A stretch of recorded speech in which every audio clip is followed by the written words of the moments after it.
Shabbat Shalom, and welcome back to the Way of Torah through Truth. I don't even know my name today. It's been so long since we've live streamed. We had a wonderful meal thanks to Maria and Valerie and me. I cook too. I can cook. Yeah, I have to threaten them. And Seth made pizza, guys. We're fixing to get into the commandments. And this is going to be good. Everything good, Valerie? Uh-huh. Cool. Okay. My granddaughter. All right. Basket. Oh, wow. She's so little. She's that big. She's so little. She's the littlest one on the team. Okay, so we are talking about the Ten Commandments today that were given on Mount Sinai. And in the first part, if you missed it, we only made it through one chapter, but we did go over Isaiah, the first chapter of Isaiah. And guys, listen, the commandments that we're going to be going through and learning, these commandments are for all times. They were never done away with. Vicki, when I was little, and I'm older than anybody here. Yeah, I agree with that. We don't have to agree with that. You weren't even here then. But, she came later. But the Ten Commandments were instilled in us. I mean, to me, I had to live by those Ten Commandments. Yes. And as I watched it through the years, and now they've taken them down, they've removed them, and our society, most people don't even know what they are. No. And they certainly don't live by them. No. That's what's happened to our society, there's no morals, because that's where the morals come from. And guys, listen, what has happened to our society has been a planned event. And it started by removing the father from the household. That's right. And the majority of young men that are in prison, and I forget what the percentage is, but the majority of young men who end up in prison did not have a father growing up. So it's been planned. Yes, sir. Think about how much, we're known for, our country's known for unity. Yes. And being one with and it even says that in the Pledge of Allegiance, but we have 50 something states, and that's divided. And we're going to supposedly divide another one in Washington, D.C. I mean, it's just so much division. Well, there's two more going. Yeah. Washington State's dividing now. Yeah, so it's like... So is California. Oh, they're divided? Oh, and they're going to turn... Western Washington is going to be Washington. Eastern Washington is now going to be called Liberty. But if you look at that in the spiritual sense... And then California is going to be... Southern California is going to be California. And Northern California is going to be Jefferson. And they're also turning D.C. into a state, and they're incorporating, is it Costa Rica? Costa Rica. Costa Rica? If you look at it through a spiritual sense, though, it's too much division. It is way too much division, and that's What did Yeshua say? The house divided. But Yeshua also said, I came to divide. Yeshua said, I came to divide. He is going to separate the sheep from the goats. Guys, listen, if you don't know who the goats are, watch the news now. If you can find real news, watch the real news, and you're going to see who the goats are. And it is quite alarming because our young kids have got no idea of right from wrong. None. And there's no gauge to tell them. So it's up to us. This is the gate. Valerie said, this... Oh, I hope I didn't fall apart with it. This is the gauge. Am I twisted? They're sitting here making bets on whether I'm going to knock the projector off or not. Oi, here I sit and you have no insurance. So guys, listen. What we're learning today is beautiful and it's freeing. It's what sets you free. Amen. I'm shocked when I hear people say, those laws, who wants to be under them? I don't want to be under those laws. Why not? They are the most freeing thing I have ever in my life had. Because guess what it freed me from? Religion. It freed me. It set me free from the bounds of religion. And I think it will do it for all of us. You may scare you? You got the hiccups? I'll scare you. Okay, so we're starting in Exodus 19, verse 1. And understand when you're looking, and for those of you who are live streaming with us, we are using the Scriptures Bible. if I had one that's readable. Oh, no, that's. This one's But we use the Scriptures Bible, and let me tell you why we're using it. This is the Scriptures, and Valerie's is Warren is mine. But I think this is the 2009. It's put out by the Institute for Scriptural Research, and this Bible has replaced the name of our Father. Most people think his name is God, right? I grew up thinking that was his name. Lord. I would argue with anyone. No, his name's God. Guess what? It's not. His name is Yahweh. Yahuwah, Yahweh. People pronounce it many different ways, but he is a God. But his name's not God. It would be like me calling Valerie woman. Hey, woman. Or Dennis, man. That's what they are. But that's not their name. right. So if there's power in their name, hey, Glenda Penley, good to see you. I love your son. He's one of my faves. But guys, listen. If you want to call on Yah, if you want to call on the man who has all the power, who created you, who breathed the very breath of life into your being, know his name, because there is power and there is authority in his name. And He it's tells us not that. God, and it's not Lord. Again, he is a Lord. He's an Adonai. He's a husband. That's what that means, a describes master. who he is. It's a description. They're descriptive words, but it is not his name. So we need to know his name. But the Scriptures Bible replaces his name, and it has also incorporated the name of our Messiah, Yeshua. Some people say Yahusha. Some people say Joshua? Yahshua. There's many different ways to say it. What we know it's not Jesus. But if you know who Jesus is and you still call him Jesus, that's fine by me. As long as you understand that he is not the one who came to do away with the law. He wouldn't come to do away with himself, guys. Hello? Yes. Are you hearing me? He wouldn't come to do away with himself. He came to show us how to walk this walk out. And that's what that's all about. So his name is Yahusha, and that name has got so much meaning because the name itself means it's the right arm of Yah's salvation. What power is in that name? What does the name Jesus mean? Jerome. It means a lot of bad stuff. Bad stuff. But Charles? he came in the name of his father, which is Yahuwah, and it has to be in his name. That's what right. Yahusha means, is, Well, the in all, salvation of Yah or Yahuwah. that is such a good point. Throughout the Old Testament, he is called Yahuwah. Listen, once Adam and Eve sinned, once sin came into the world, we don't see Father Yah until Revelation when he finally got it. Yahuwah can't look upon sin. That says it. He can't look on it. He's not going to draw near to it. This is one reason that Yeshua is pretty much the same. Yeshua said, "I can't even stay in your camp. I'm not even going to stay in your camp if there's filth." He wouldn't even stay in the camp. So, phone call got me off track, and that line keeps grabbing my foot. Would you unplug that, Leanne, so I don't make a huge racket? But we're fixing to get started into our Torah portion, and this is going to be awesome. You can unplug them all, it doesn't matter. I think it's the top one that's. The one that I keep kicking. Yeah. I got big feet too. I mean, anything in my way, I'm going to grab one with my feet. Okay, 19, verse 1. In the third new moon. You will notice that this is italicized in the Scripture Bible. It is in the third new month. What happens in the third new month? Hello? Sinai. Shavuot. Shavuot, the giving of the commandments on Mount Sinai, occurs in the third month. Sir? Festival of Weeks. In the third new month, after the children of Israel had come out of the land of Mitzrayim, on this day they came to the wilderness of Sinai. What does it say in the Sumerian? Does it say month or moon?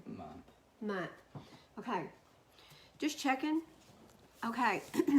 So, and still, I'm like, this is so cool because Moshe's come back to where he started with Yah. When he saw the burning bush, where was he? He was on the mountain of Yah. He was on the Mount Sinai when he looked over and the bush is burning and it's talking to him. Wow, what an experience. Would we still stand and talk to a bush? I don't know. I might run. Verse 2. For they set out from Rephidim and had come to the wilderness of Sinai and camped in the wilderness. So Yisrael camped there before the mountain.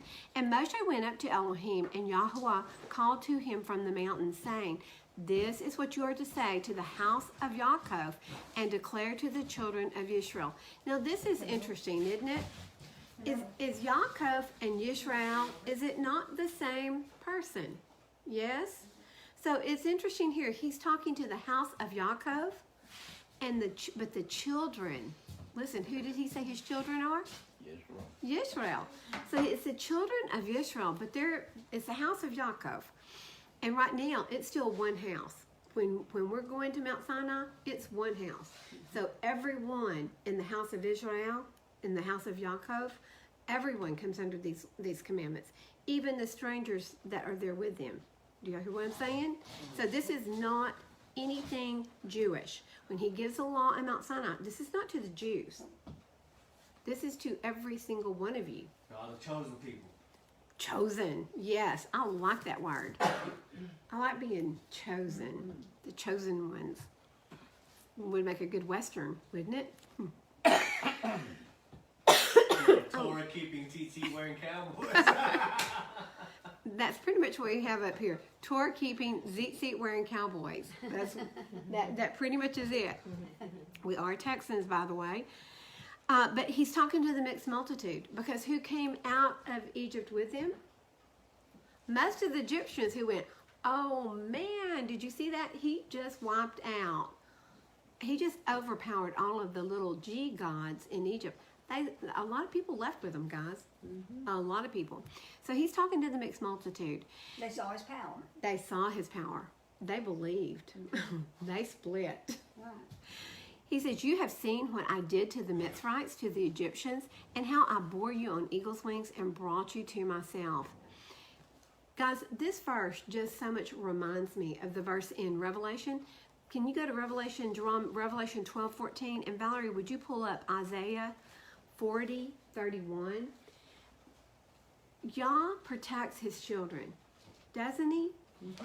So when I read through it this time, and I don't know how many times we've read through this, but I was like, wow. For the first time, I'm like, he bore us on eagle's wings to take us out of Egypt. Is that not a beautiful picture? Jerome, read in Revelation 12:14.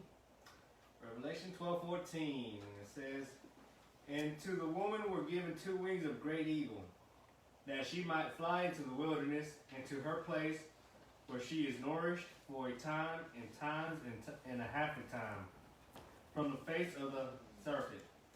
So this is tribulation talk there. The woman is going to have her own wings. She's going to fly off. And, you don't have the Samaritan on Isaiah, sorry. Valerie, what does Isaiah say about it? Isaiah 40, verse 31. But those who wait on Yahuwah renew their strength. They raise up the wing like eagles. They run and are not weary. They walk and do not faint. And guys, listen, if you're going to be a child of Yah, you're going to be waiting for him. When's it time to go? And just like we were talking earlier about Moshe being imprisoned by Raul. Hey, it was for a purpose. Everything that we go through is for a purpose. 10 years of imprisonment, he tried to starve him to death, but it was for a purpose. And sometimes we don't see the purpose when we're in it. Sometimes you don't see the purpose for years after you're out of it. But one day you're going to go, wow, I see now why I went through all these trials and tribulations 20 years ago. And what a blessing that is. And what a blessing it is. Especially, Leanne is so right. When you see and you understand what you pulled out of that you grew from it. Because every incident has the ability to either knock you down or to raise you up stronger. And what God wants you to do is he wants you to learn and grow from it. He doesn't want us knocked down, does he? He doesn't want us down on the ground where we can't get back up. He doesn't want us complacent either. That's right. He doesn't like lukewarm. He will spit you out of his mouth. 1 Corinthians 10:13 says, "No trial has overtaken you except such as is common to man. And Elohim is trustworthy, who shall not allow you to be tried beyond what you are able, but with the trial shall also make the way of escape, enabling you to bear it."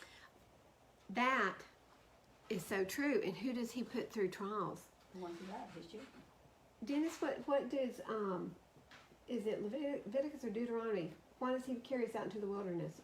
Oh, To To test us. humble us, to test us and prove whether or not it's in our heart to keep his commandments. He says, I'm carrying you out there to test you, to try you, to see if you're Deuteronomy 8 too. Yeah. 8:2. If you're still going to stand, no matter what, are you going to stand? And that's what life is. Life is a proving ground, a testing ground. Who does Seeing he? if we're worthy. Ooh, who does he test? In His children. Hebrews 12 is just, you know what? It's just one of my favorite chapters because He disciplines his children. he only disciplines his children. Listen, this is what he says. If you endure discipline, Elohim is treating you as sons. For what son is there whom a father does not discipline? But if you are without discipline, of which all have become sharers, then you are illegitimate and not sons. Listen, if you're not being disciplined, my stomach's growling. I'm sorry, I apologize. It's like rumbling up here. But if you are not being disciplined, if you're not being tested, you're not sons. You're illegitimate. Where'd you come from? I don't know. I'm not talking to you, Tim. Tim's like, whoa. So, I know. I'm sorry. So, yes, I mean, every bit of it is to raise us up stronger. But he's always there to lift us on those wings and get us out, isn't he? To cover us. There's shelter underneath his wings. And now listen, we're back in Exodus 19:5. And now, if, there's that little bitty tiny baby word again, if you diligently obey my voice and shall guard my covenant, then you shall be my treasured possession above all the peoples, for all the earth is mine. And you shall be to me a reign of priests and a set apart nation. Set apart, like, what does that mean? Holy? Different. Like John was telling us earlier, peculiar. You'll be my peculiar people, my set apart nation. Those are the words which you are to speak to the children of Israel. And guys, what's really neat here is that Peter repeats this. Yep. If you'll turn to 1 Peter 1 through 2.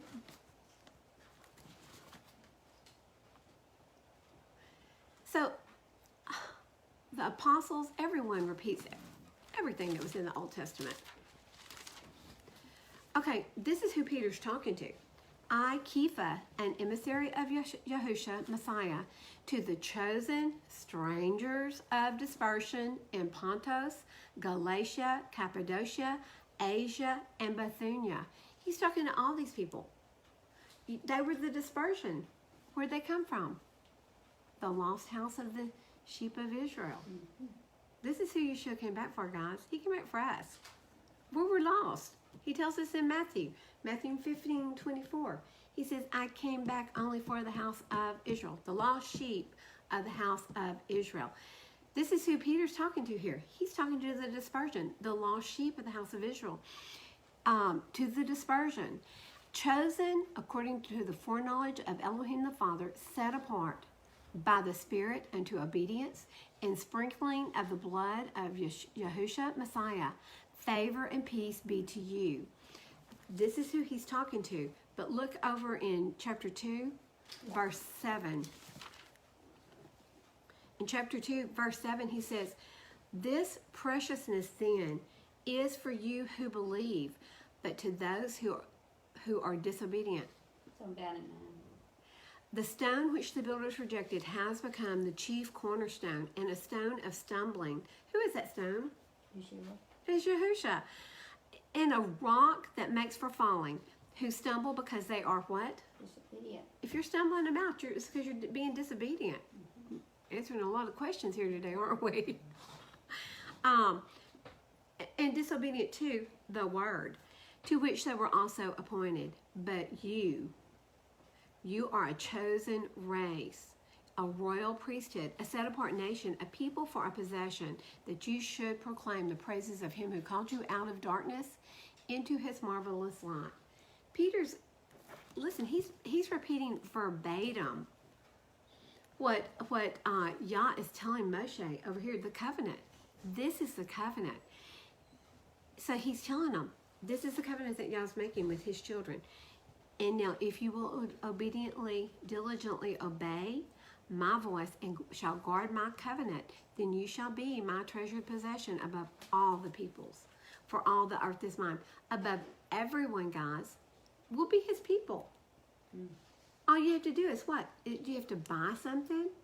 No. Do you have to do something? Always. Obedience. He loves obedience more than sacrifice. That's right. What he said. And that's what we read in Isaiah in the beginning. And you shall be to me a reign of priests and a set apart nation. Those are the words which you are to speak to the children of Israel. He's still speaking to us, the children of Israel, the children of the dispersion. And Moshe came and called for the elders and the people and set before them all these words which Yahweh had commanded him. And all the people answered together. Guys, listen, this is just like a marriage ceremony. Will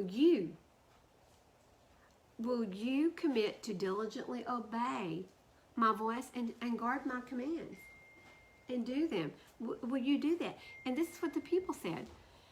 All the people answered together and they said, all that Yahweh has spoken, we shall do.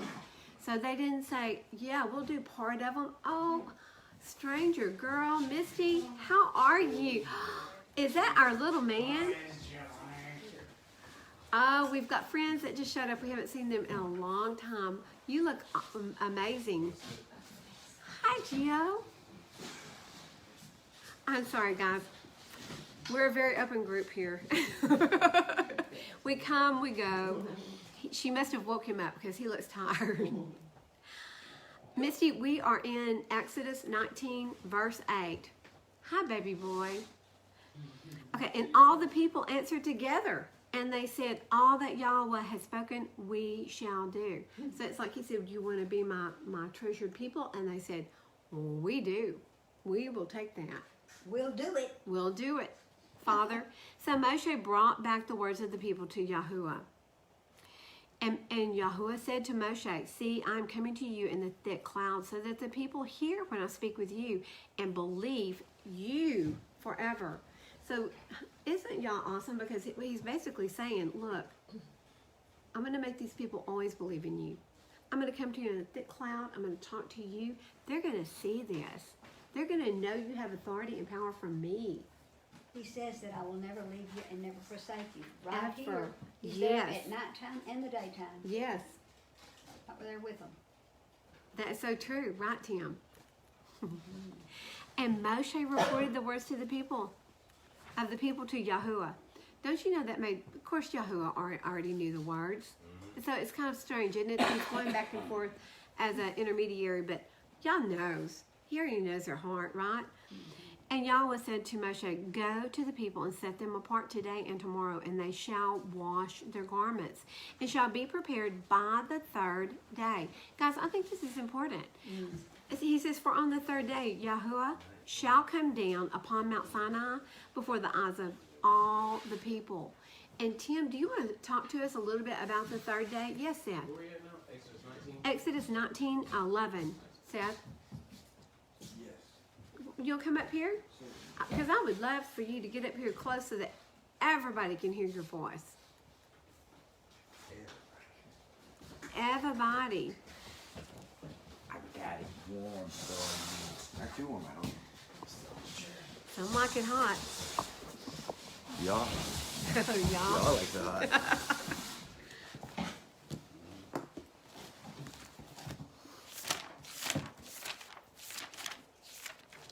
It's okay, guys. He's only got a book that he's going to go over with y'all, okay? No, I'm kidding. Important over here. So I searched a few verses that talks about the third day, Uh-huh. and the first one's going to be in Genesis chapter 1, verse 9. Ooh. through 13. And Elohim said, "Let the waters under the heavens be gathered together into one place, and let the dry land appear." And it came to be so. And Elohim called the dry land earth. And the collection of the waters he called seas. And Elohim saw that it was good. And Elohim said, "Let the earth bring forth grass, the plant that yields seed, and the fruit tree that yields fruit, according to its kind, whose seed is in itself on the earth." And it came to be so. And the earth brought forth grass, the plant that yields seed according to its kind, and the tree that yields fruit, whose seed is in itself according to its kind. And Elohim saw that it was good. And there came to be evening, and there came to be morning, the third day. Wow. Go ahead. I am. I think that's cool. And the next verse I found is in Genesis 22, verse 4 through 5. But I'm going to start at verse 3. And Abraham rose early in the morning and saddled his donkey and took 2 of his young men with him and Yitzchak his son. And he split the wood for the ascending offering and arose and went to the place which Elohim had commanded him. And on the third day, Abraham lifted his eyes and saw the place from a distance. So Abraham said to his young men, "Stay here with the donkey while the boy and I go over there and worship and come back to you." Wow. So it was almost like it took him 3 days to even be prepared. So we see it took 3 days to cleanse these people, to prepare 2 them, to days to set them prepare. apart. On the third day, he comes. So it's 2 days of preparation. By the third day, they're ready. Can this relate to Yeshua? Yes, I have a couple more. Oh, good. Yeah. Keep going. You're awesome. And by a couple, I mean a couple. And then the next one is Genesis chapter 40, 20 through 21. I'm going to start at 18. Okay. And Joseph answered and said, "This is the interpretation of it," speaking of the dream. "The 3 baskets are 3 days. Yet within 3 days Pharaoh is going to lift off your head from you and shall hang you in a tree, and the birds shall eat your flesh from you. And on the third day, Pharaoh's birthday, it came to be that he made a feast for all of his servants, and he lifted up the head of the chief cupbearer and of the chief baker among his servants. And he restored the chief baker to his post of cupbearer again, and he placed the cup in Pharaoh's hand." Cool. So that third day held a surprise. Yes. Surprise. This is good for one. You're bad going for to the lose your other. head. Oh, wait, the cupbearer didn't lose his head. No, It was the the baker. it was the bread It maker. was the baker. Yeah, cool. Okay, so he got a good surprise. And the next one I have is in Genesis 42, 17 through 18. This is when Joseph put all of his brothers in prison. And he put them all together in prison for 3 days. Verse 8, "Now Joseph said to them, 'The third day, do this and live, for I fear Elohim.'" Wow. And I have another one for Exodus chapter 3, verse 18. "And they shall listen to your voice, and you shall come, you and the elders of Israel, to the sovereign of Mitzrayim, and you shall say to him, Yahuwah, Elohim of the Hebrews, has met with us. And now please let us go 3 days' journey into the wilderness to slaughter to Yahuwah our Elohim." Speaking to Pharaoh to try to let them leave, Yes. because they were commanded to leave. And when they got 3 days journey, they said, "And we're See not ya." coming back. We're out of here." And then I have another in Numbers, chapter 19, verse 12. This goes back to what you're talking about with the red heifer and the Okay. ashes. "He who touches the dead of any human being is unclean for 7 days. He is to cleanse himself with the water on the third day, and on the 7th day he is clean. But if he does not cleanse himself on the third day, then on the 7th day he is not clean." Isn't that interesting? So anytime there's an unclean person, they have to cleanse themselves twice, on the third day and then on the 7th day. So there's a double cleansing there. Y'all only required them to cleanse themselves for 2 days, and on the third day, they were cleansed. So they were allowed to draw near to Mount Sinai. And the only thing that can cleanse us is the Torah. Mm-hmm. I mean, it cleanses us from all the junk to get in to the kingdom. To put on the gown. That's right.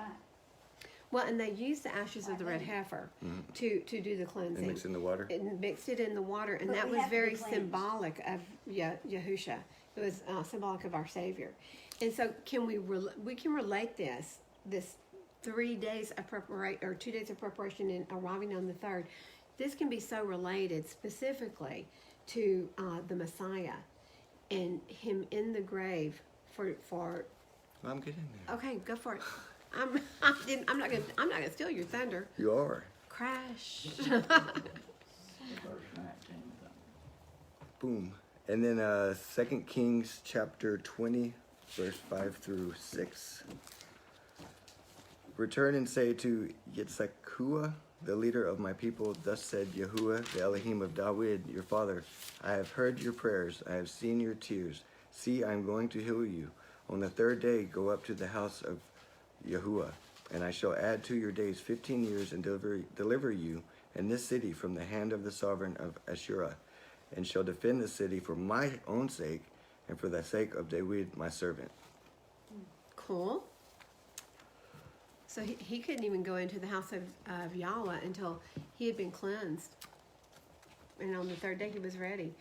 That's just like this. I mean, the cleansing, it's important. We can't get in the kingdom. And then another one is in Jonah chapter 1:17. Where? Joel? Jonah. Jonah. Oh, Jonah. Okay. But Yahuwah appointed a great fish to swallow Jonah. And Yahonah was in the stomach of the fish 3 days and 3 nights. Nasty. Just like Yahusha was in the grave. Mm-hmm. And the next one is in Matthew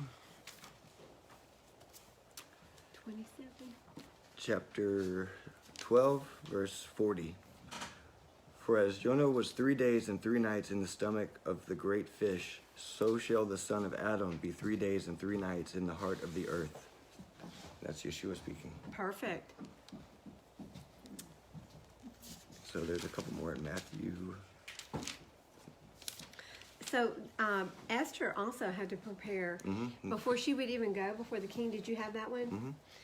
Esther prepared herself for 2 days of cleansing and preparation, and on the third day she appeared before her husband, because had he not stretched out the staff to her, she would have been what? Off with her head. It's Esther chapter 4. Go gather all of the Yehudim who are present in Shushana, and fast for me, and do not eat or drink for 3 days, night or day. I too and my young women shall fast in the same way. Then I shall go into the sovereign, which is against the law. And if I shall perish, I shall perish. And it came to be on the third day, this chapter 5, verse 1, that Esther put on a royal garment and stood in the inner court of the sovereign's palace in front of the sovereign's house, while the sovereign sat on the royal throne in the royal house opposite the entrance of the house. So there is importance to the 3 days. Didn't you link Genesis, the 3 days on Genesis? Didn't you go a little bit further? Yeah, and water, which is basically essential to everything on Earth, it has three atoms, 1 oxygen and 2 hydrogen. So 3 is a very symbolic number. It is. It's And very symbolic. so And that was on the yeah. third day that he created that. I mean, Well, no, because it's in verse 1 it says he created the heavens and the earth, and then in verse 2,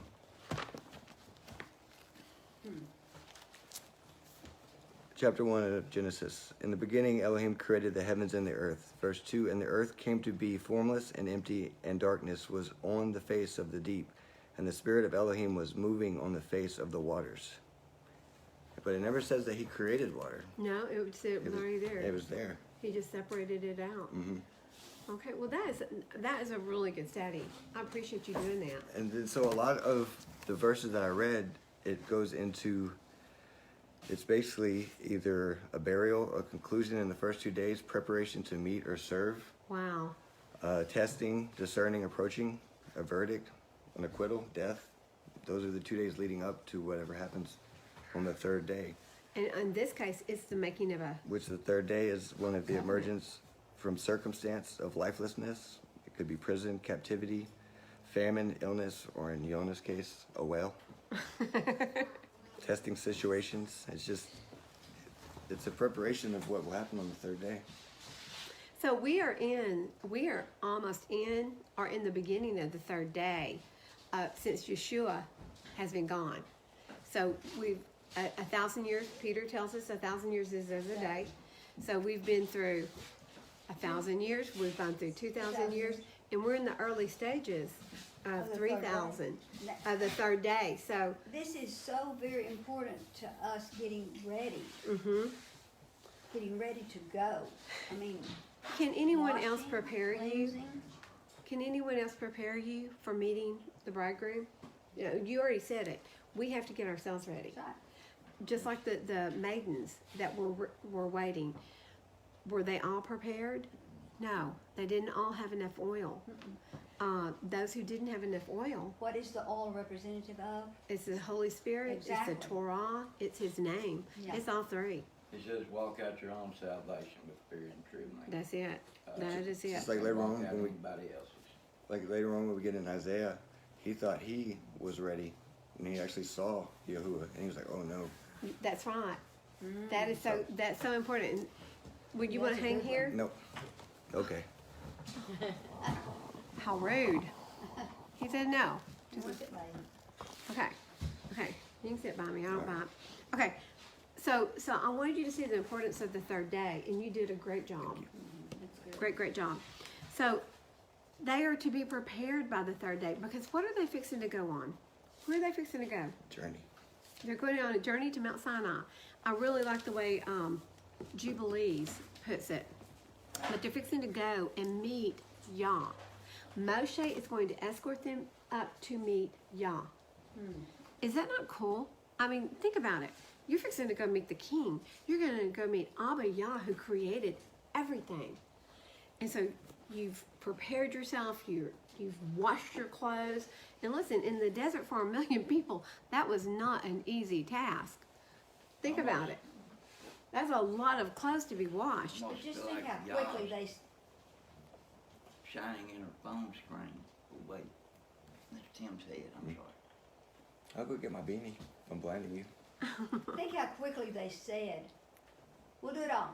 Yes. I mean, they didn't count the cost. They just said, "We'll do it." Wouldn't we? If we thought we were going to get to meet Yah face to face, I mean, I'd be like, yes, yes. We do it I don't know now. how we're going to do it, but we're going to get her done, right? We do it now. Yes, we do. We sure do. But he loves an excited heart, and he honors that. I have seen it so many times. If your heart is pure, if you're really wanting to chase after him, he honors that. Well, the pure in heart will see Yah, it says in Matthew 5. And it's just like with Isaiah, which we're going to get to just shortly. They have got to be clean. They are fixing to be close to. They're not allowed to touch it, but they're going to be right next to holy property. And we've got a threshold covenant here that they're having to honor. They cannot go over that property. Listen to it. Let's see, on verse 11, and shall be prepared by the third day. For on the third day, Yahweh shall come down upon Mount Sinai before the eyes of all the people. And you shall make a border, a boundary, guys, a wall for the people all around, saying, take heed to yourselves that you do not go up to the mountain or touch the border of it. Whoever touches the mountain shall certainly be put to death. I mean, you can't even touch it. You can't stick your finger over there and go, I touched Mount Sinai. You can't do that. You're going to be shot with an arrow, an angelic arrow. I bet that would hurt way worse than a regular one. Not a hand is to touch it, but he shall certainly be stoned or shot with an arrow, whether man or beast. He shall not live. When the Yobel sounds long, let them come near the mountain. And again, we've got the sound of what? The shofar. Just like we had Jerome and Grant blowing the shofar earlier. They're going to be sounding. Listen, we're going to hit that in a second because it's so exciting to me. When our Savior comes back, guys, what are we going to hear? The sound of a long blast. And we know the season he's coming back, don't we? I don't know when, because He said, the wise virgins, they know the season. Now, you don't know the day and you don't know the hour, but we know the season. And we may have the season right, we may have the season wrong. one or two. But we're pretty sure it's the day of Yom Teruah, and that is a 2-day festival. So you don't know which day of the festival, you do not know which day of the festival, and you certainly don't know the hours. Is it going to be, I mean, I can imagine us watching our clocks every year during the feast of trumpets, Yom Teruah. And the Yom Teruah is a blowing of the shofar. Listen, it is an announcing of the king. When he comes back, we're going to be blowing our shofars. We're going to be announcing the arrival of our king. And he's coming back as a king. He came the first time as a suffering servant. Next time he comes, he will come with a rod of iron. And he will come as a king. And that's going to be beautiful. He will come back for us. I get excited. So that's when the Yobel sounds long, let them come near. Everything is such a foreshadow of the final days when Yah comes back for his kids, for his children. And Moshe came down from the mountain to the people and set the people apart and washed their garments. It almost sounds like he washed them. Okay, y'all bring them over here. Getting them ready. He's getting them ready. And he said to the people, be prepared by the 3rd day and do not come near a wife. So we learn later in Leviticus that the spilling of semen, it makes you unclean. So he said, do not come near your wife. And it came to be, there were thunders and lightnings and a thick cloud on the mountain, and a voice of a shofar was very strong, and all the people who were in the camp trembled. They were, listen, if we were standing there and we'd been told, don't go near the border, here's the border line, don't go near it, because if you do, you're either going to be stoned or shot with an arrow. So don't go anywhere near it, don't even reach over and touch it. Suddenly you're hearing thundering and shofar blast, and the mountain is on fire, because as Yah sat down on Mount Sinai, it was ablaze. Can you imagine being there? I mean, this is no longer just a bush ablaze, the whole mountain is ablaze. Can you imagine being there and hearing it and being involved with everything that's going on? Your sensories would be in overload. I'm sure at the first sound of his voice, you'd want to turn tail and run. That's what the Sumerian text says here, is they were voices. Okay, so Not they heard. thunders, but voices. So his voice was like a thundering. I bet it was like a thundering voice. Really. Look at 1 Corinthians 15:52. That's interesting. So, I love this verse. If I can find it. It's in here. I know it is. 15:52. Am I in 15? Am I reading it right?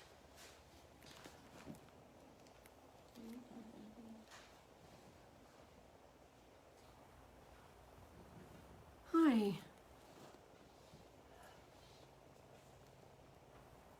Oh, here it is. Yes, it's 51. See, I speak a secret to you. We shall not all sleep.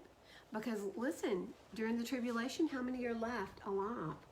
At the end of everything that happens, who will go into the millennial period? Is it 2/3 or a third? It's either 2/3 or a third of the people. A third? So a third of the people will be alive to go into the millennial. So we will not all sleep, but we shall all be changed. We will be changed in a moment, in a twinkling of an eye, at the last what? Trump. For the trump shall sound, and the dead shall be raised incorruptible, and we shall be changed. For this corruption has to put on incorruption, and this mortal to put on immortality. So we will be changed. And listen, the last trump is very specific to Yom Teruah, because Yom Teruah is a series of 99 blasts. It's either 11 sets of 9 blasts or 9 sets of 11. Anyone who knows, please correct me. Hey, Tiff is with us. So it's one of the two. The 100th blow is called the last trump, and it's a long blow, and it's beautiful. What does he say here? At the sound of the last trump. So we've got an inkling of an idea that he's coming back on this festival. Have y'all studied the festivals yet, Shirley? No, a little bit through Joe's mom. Okay. Well, the Yom Teruah is generally, I can look at we're following the Zadok calendar at this point, but it's usually around September, October.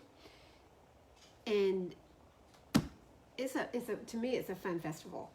You come together. We usually eat ice. And we do everything around food. Fun. Okay. Yeah. I think we came together and we ate ice cream. Last time we had it out at Fort Parker, and Misty is the one that finally saw the sliver. Yep. No, he did. Oh, it was Geo. It sure was. But we blasted and blew and ate. But isn't that exciting just to hear it at the last trump? He's coming for us. There's some days I'm more ready than others. Today, Today, Valerie said I'm ready. I'm ready right now. Okay. And Moshe brought the people. I'm in verse 17 of chapter 19. Moshe brought the people out to the camp to meet with Elohim.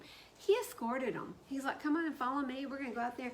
You're going to get to meet our Abba, our Yahweh, our Lord."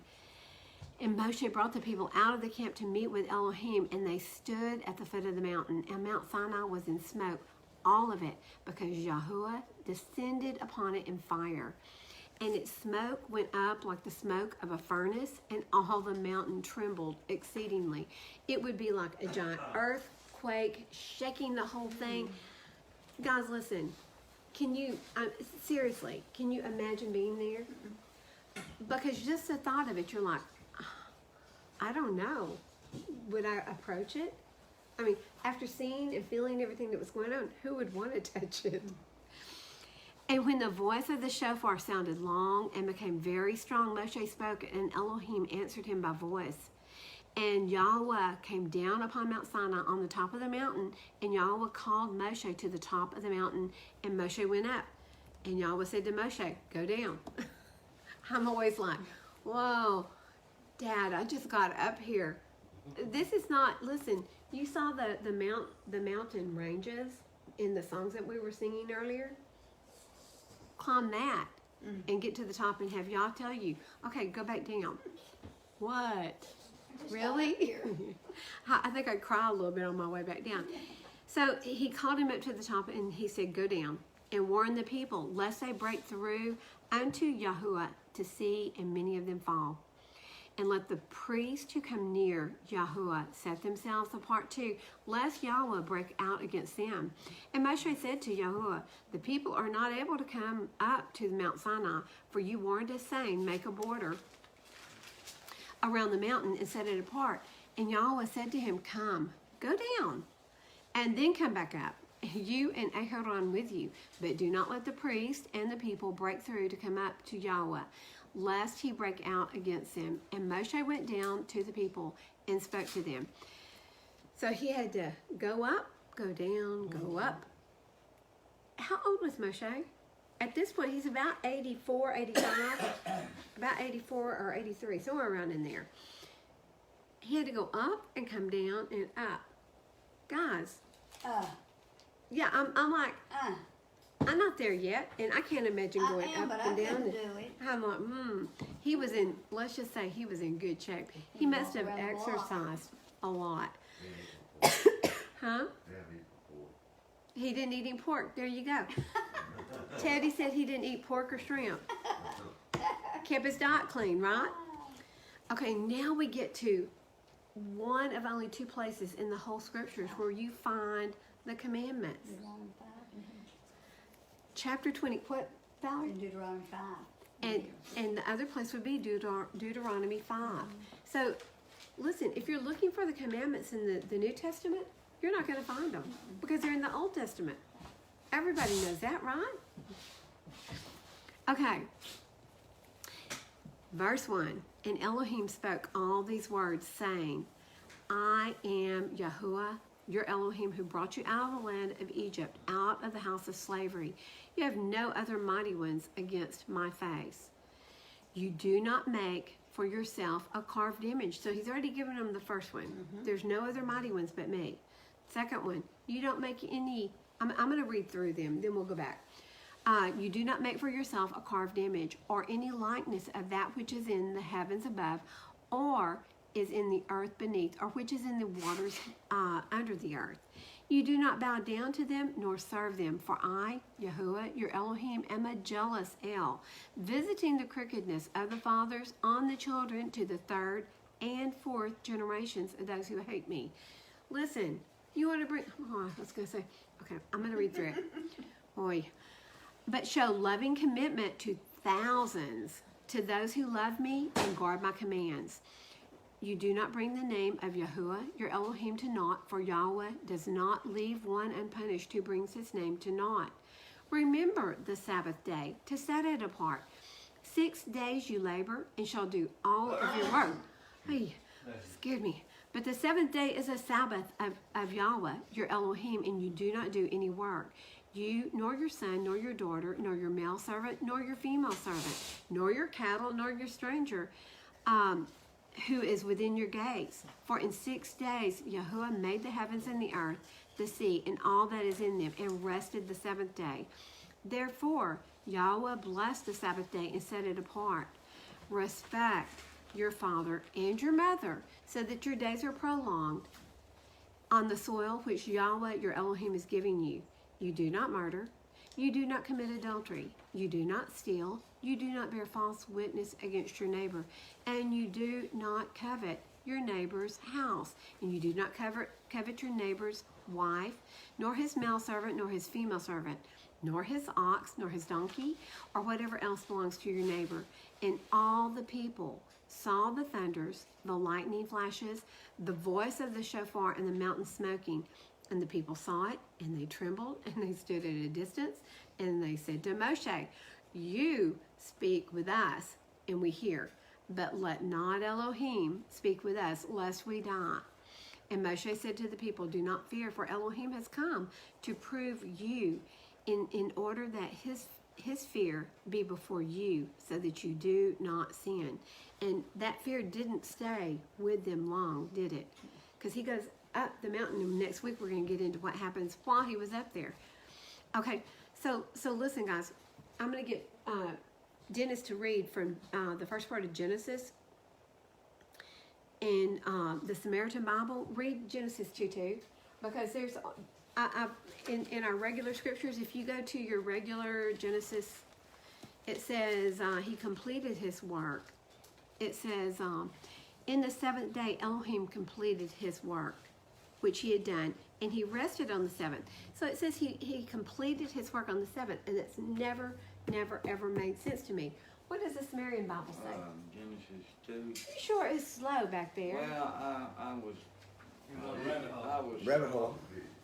I was stuck in where Genesis started. At the beginning. It says in the seventh. It says in the seventh. Even day, in the and it says Sefer, on it the says the seventh. sixth. Okay, but we're fixing to clear that up, Okay. because that has been. I've had a lot of people say, well, he actually worked on the 1, 2, seventh. or 2, 1, 2:2. 2, 2. 2:2. And in the 6th day, Elohim completed his work which he had done. And he rested on the 7th day That answers all from the all questions. his work which he had done. So this clears up that. In the 6th day, he He completed. completed his work on the 6th day, and on the 7th he rested. So guys, listen, it is important for us never to be satisfied. If we've got a question, we have got to dig and delve until we find the answer, right? I'm going to tell you, the scripture will always answer itself. If you're looking for truth, it's going to answer itself.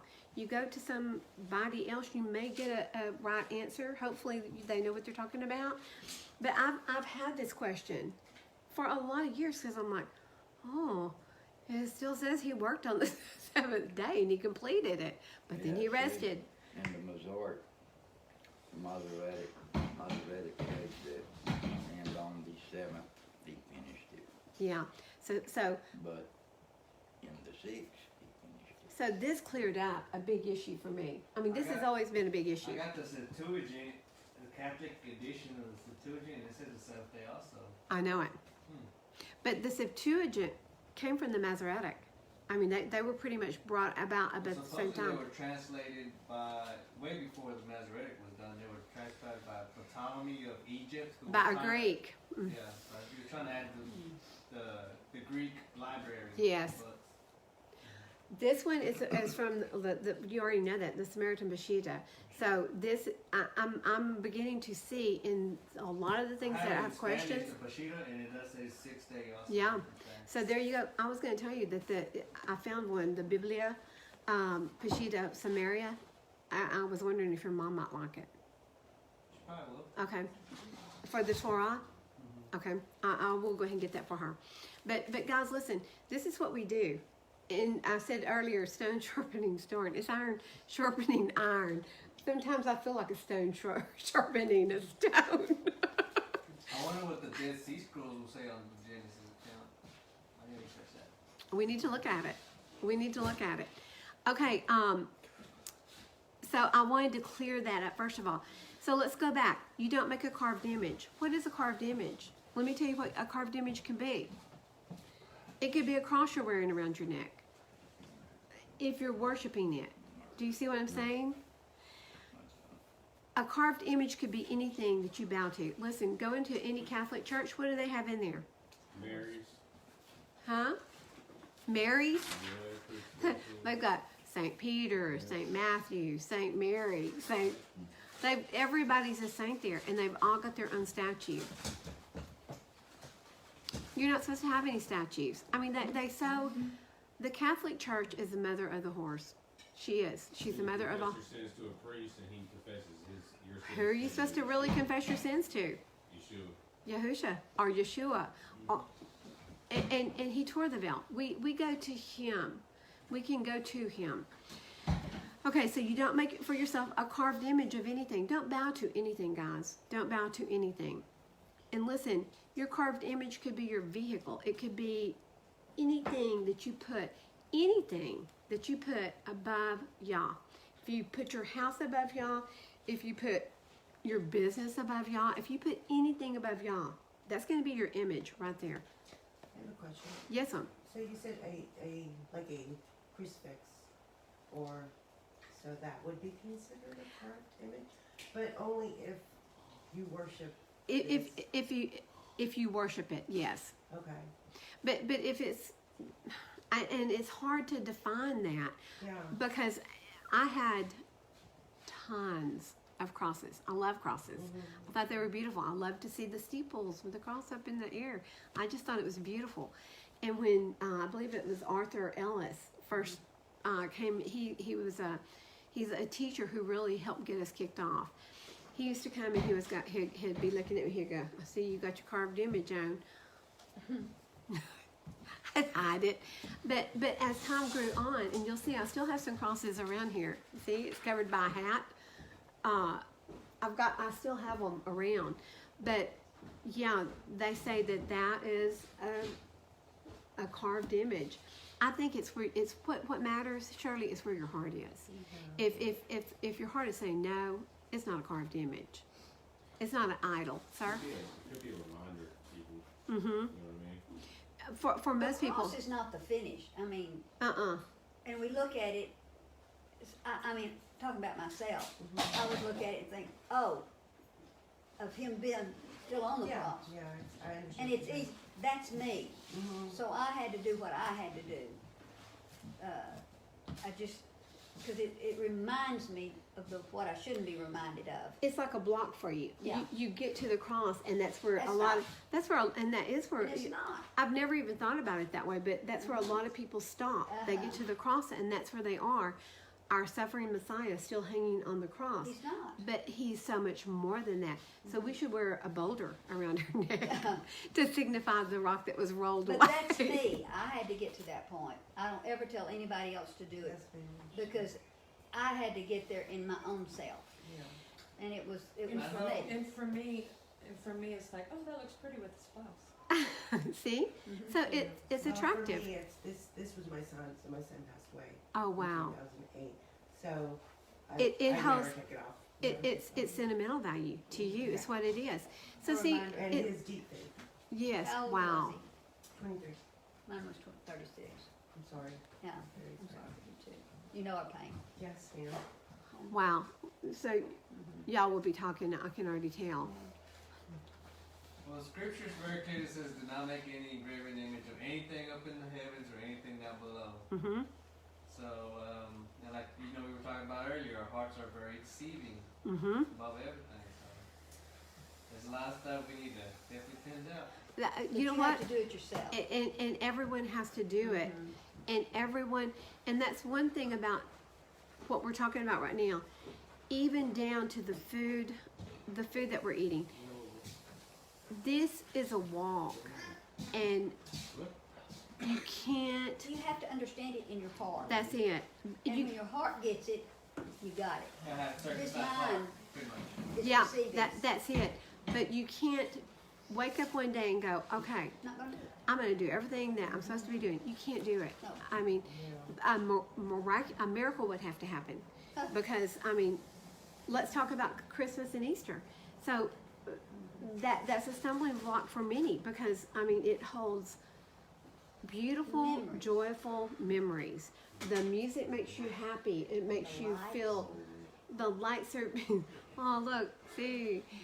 What does Yah say? He says, look, get over it. Cry, go cry, have your cry over getting over these things that are tradition for you. Go cry it out. When you're through crying it out, you're going to be fine, right? That's what Yah says. But the crying time for everyone comes at the right moment, okay? So we have people on this walk. Some people still do Christmas. Everyone is on their individual walk, surely. So And you'll understand it. There's some things, there's some videos that you can look at to see what's behind it all. It was outlawed in the United States to celebrate Christmas until the 1800s. Oh, I didn't know that. It was. Yep. Charles Sturgeon, one of the great pastors from the 1800 period, he was adamant. He said, we're not going to allow this tradition, because if you look at the traditions of What's Christmas, behind it. That's Satan origin. They have pagan roots. it has very pagan roots. So Saint Nicholas came from, is it Osiris? Yes. It was Osiris, Hayden, Odin. Odin. Odin. I knew it started with an O, Yeah. but I couldn't get the rest The of it. Nordic. It's the Nordic Odin. That's where he comes from. The dwarfs, they were evil. I mean, they were wicked. They used these dwarfs to go around and scare little children. They still do it. They still do it in some countries. It's just Yeah. like a festival time to go around and We gotta remember scare what them. Yah said was good. Could it be bad now, or what he said was bad? Could it be good now? And the answer is, of course not. I mean, what he said is what he said. So we can't take something that had pagan, evil roots and say it's good now. I mean, it Well, don't make sense. And again, it's a walk. And Yep. like I said, I mean, Took me a while. so Yah has festivals that he tells us to do. There's 7 of them. Then it's Moedim, his appointed. They're his appointed Moedim. And when we do those, which we've got, listen, do y'all realize it's almost the end, it is the end of January, and in a month and a half we have Pesach? I'm trying to get through this Pesach. week. So I'm giving y'all a heads up, because I was looking at the calendar and I went, oh my goodness. So it seems like we just finished up Sukkot. But the festivals are so joyful, and they're so festive, and they're so much fun, and we have more And they're fun. so right. They are. They feel so right. What it's doing is giving us a foreshadow of what's going to be in the kingdom. Well, they're It's getting us due. ready. They're actually celebrating all of his Yeah, they're festivals doing in it. the kingdom at the same time. So He's trying to get us used to it, because it's so different from what we've been used to. And they're from everybody. You know, everybody's I'm thinks not it's for yet. the Jews. Okay, guys, we went down a huge rabbit hole, like we slid for a long ways. How'd we get there? Probably me. I'm a I think it rabbit. was probably me. 'cause I'm I a didn't rabbit have it. chaser if ever was one in this room. So I apologize. So let's get back into But honestly, the get back into the Torah. So I want to look at these individually. So don't make any carved images. And it's like Jerome said, any images you make, it doesn't matter if they're the heavens or the. In the heavens. it's where it or takes the- you to. It's where it's yes, sir. If you look at that, don't make any carved images. That goes back to the idols and stuff. That's what I see. Well, That's what I You know always, what I mean? That's what we've always thought, but it's more than that. But the wooden idols that who was it? It gives you an idea. Listen, what is a Christmas tree? Right, that's what I was gonna say. Christmas trees. What is it? Because just look at Jeremiah 10. 17. We're going. Oh, you beat me. Even the Star Ram fam. He's bringing up the Laban's idols. Huh? Laban? I mean, The ones Yeah, that, Laban. that's what he's talking The about. idols that Laban had. Yes, I agree with that. Thank you, Tim. One of So- the ones that the big one ate up the little ones. Yes, Yeah. those were Abraham's father's idols. Those were Terah's. So Terah's idols that couldn't eat, but yet they beat each other up. Yeah. So listen to Jeremiah 10, and it's verse 3. For the laws of these people are worthless. For one cuts a tree from the forest, the work of hands of a craftsman with a cutting tool. They beautify it with silver and with gold. They strengthen it with nails and hammers so it doesn't fall over. And they are like a rounded post, and they do not speak. They have to be carried because they do not walk. Do not be afraid of them, for they do no evil, nor is it in them to do any good. There is none like you, O Yahuwah, who are great, and what is your name and might? And this is really speaking more about the traditions of the people of the time. This is a Christmas tree. I mean, basically, the silver and gold that they would put on there were silver and gold balls, and they were fertility symbols. King James, or even in the Sefer, it says they deck with gold and silver. You know, like Mm-hmm. Yeah. like they deck the halls with gold and Is that where that came from? Deck And the what halls? do you do when you get a gift from under the tree? You bow down to it. It's just I never. These are things that you don't. She's talking about Yeah. James Staley's deal. Truth and Tradition. It's on YouTube. oh, you know what? Seth has got a really good idea. In fact, Yep. James Staley, and it's his old stuff that he used to do. He's got two things that I highly recommend. Yes. One is to eat or not to eat, and they basically give scientific proof of why you don't eat the things that he says that's not food. Why would you eat that? So it gives scientific proof of why you don't eat the things that, like I was raised on catfish. It gives you scientific proof of why you don't eat catfish. And then Truth and Tradition, and I'll write these down for you, Shirley. But Truth and Tradition by Jim Staley, and again, it's his older stuff. It is very good on going. He goes deep into the pagan roots. It'll give you more of a sense of where Christmas came from and all that stuff. And It it'll help does. you out, and like you're like, wow. And even the Easter. So the word Easter stands for Ishtar, which was Ishtar worship. She was a female goddess of fertility again. And they basically, at that period of time, the priest would impregnate these young girls on the altar, and they would slaughter the children that were born from the impregnations from the year before. It was a gruesome, and they would dip the eggs in the blood. This is why red was a predominant egg color. So when you look at the actual origination of these pagan, even Easter makes me want to puke now. We celebrate Pesach or Passover, which is the celebration of the angel passing over the houses in Egypt. But when I even think about Easter eggs and so forth, it just nauseates me because of how this started. And it's gruesome. But if you watch the Truth and Tradition, and if you watch To Eat or Not to Eat, and it's by Jim Staley, they are free on YouTube. It is very, very informative. Jerome, do you have anything else for that? Dr. Stephen Pigeon, he has a lot of good stuff. He does. I really like his study. His and what is her name? Jessica. Or Something. Will you tell him about that Simon's guy, where he came from? Oh, that is interesting. So, And I think they would like watching him Yeah. because he's G. Stephen Simons is Triumph in Truth. Triumph and Truth. He is whose brother-in-law? Joel Osteen's brother-in-law. Ex-brother-in-law or still? Well, we don't know. I don't We know. can't find out. His Ex wife or is not with him. our current, But but he was the pastor Of a of mega the church. church down in Houston with Joel Osteen, and then no, he had a mega church I in know, Dallas. but he was originally down there with Oh, him. I didn't know that. Yes, he was with him. My, And I learned then, something. Then he went to Dallas area and a mega church, like 2,000 members, offshoot from Joel Osteen, still good. He went to Israel and he said when he stepped off of the airplane and his foot hit the ground, something made him realize all this that I had been preaching was a farce. He has a church in Midlothian now. We went up there. He just has it every ninth week, I think. I But actually he's, watched one of his videos on the way up here today. yeah, he's I really like- got some good stuff. I like because him. He's easy to understand. He's He more used to be in that. He used to be in that realm that we were all brought up in. exactly. And so Religion. he knows how to help us understand.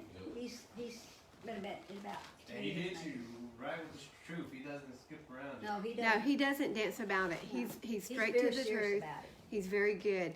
So I feel like he is really for the church people, I the do people too. who are embedded deep in church and don't want to hear truth, because he has been there and he can tell them Mm-hmm. very sincerely. I love to listen to him. So I highly recommend him. And he's got one about the pagan holidays. Oh, does he? Yes, I he haven't does. seen his on that, but Yeah, he does. but I know that Jim Staley's is amazing, And then and there's I would another do his one too. that a pastor of a Christian church did that I just watched. That Oh, is- really? Yes. Are we still in the first Also, commandment? if y'all look up 119 Ministries, they have a lot of I'm just saying. Okay, guys, we're Oh, going in to the get back second to the Torah portion. I was asleep when I knew that time. Come on. Part 2. So you haven't missed anything. We've been talking. Okay. We're gonna talk about that later. So listen, no carved images, and that's that. Don't anyone speak one word. He said, so don't serve them. Don't bow down to them. Yah is jealous for your attention. Guys, listen, he is so jealous that he wants to spend Shabbat with you. That is so special. He created everything, and he wants your attention. That's right. The very air that you breathe. Listen, John tells us that it is the Torah, that is the fabric that holds this whole world together. And think about this. Look where this world is right now. Guys, who has turned their backs on the Torah of Yah? Probably, I'm going to say 98% of the world is not following his Torah.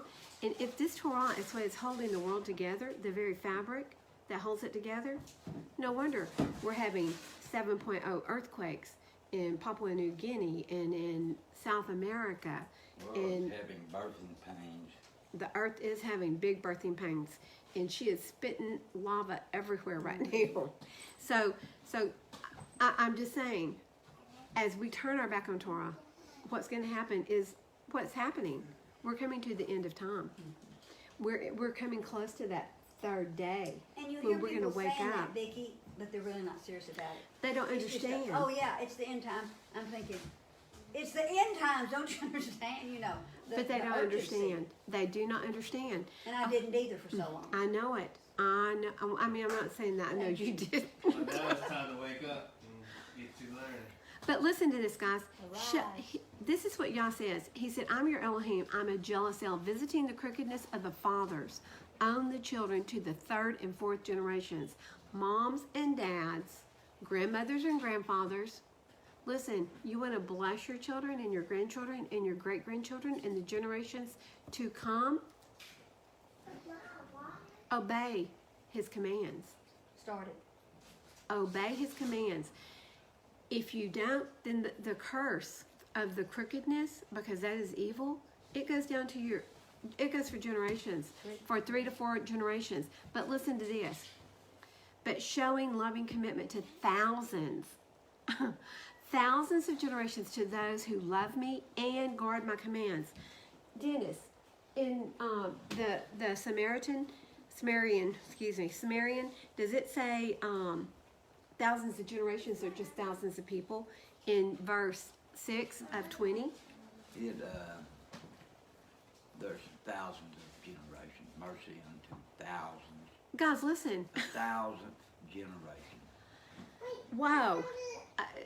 If that doesn't blow you away. So if you are righteous, if you are following Yah with all your heart, mind, and soul, you're going to bless thousands of your generations. Look. Well, it says, And you're going to be blessed. it does say, 2,000s, and I was in the Masoretic? Oh. It's loving kindness to thousands, to those who love me. and keep Still a my lot. commandments. Yeah, if thousands of your generational children and grandchildren are blessed, hallelujah for that. Okay, so that's way better than a curse to the 4th generation. This is how merciful our Father is. I mean, that's mercy. Mercy that He's not going to curse thousands of your generations. If Well, you're know, bad or if you- evil, If you read verse 3, you're assuming this is verse 5, you're assuming verse 6 is speaking of generations also. yes. It's not But it's speaking in italicized of here. individual people.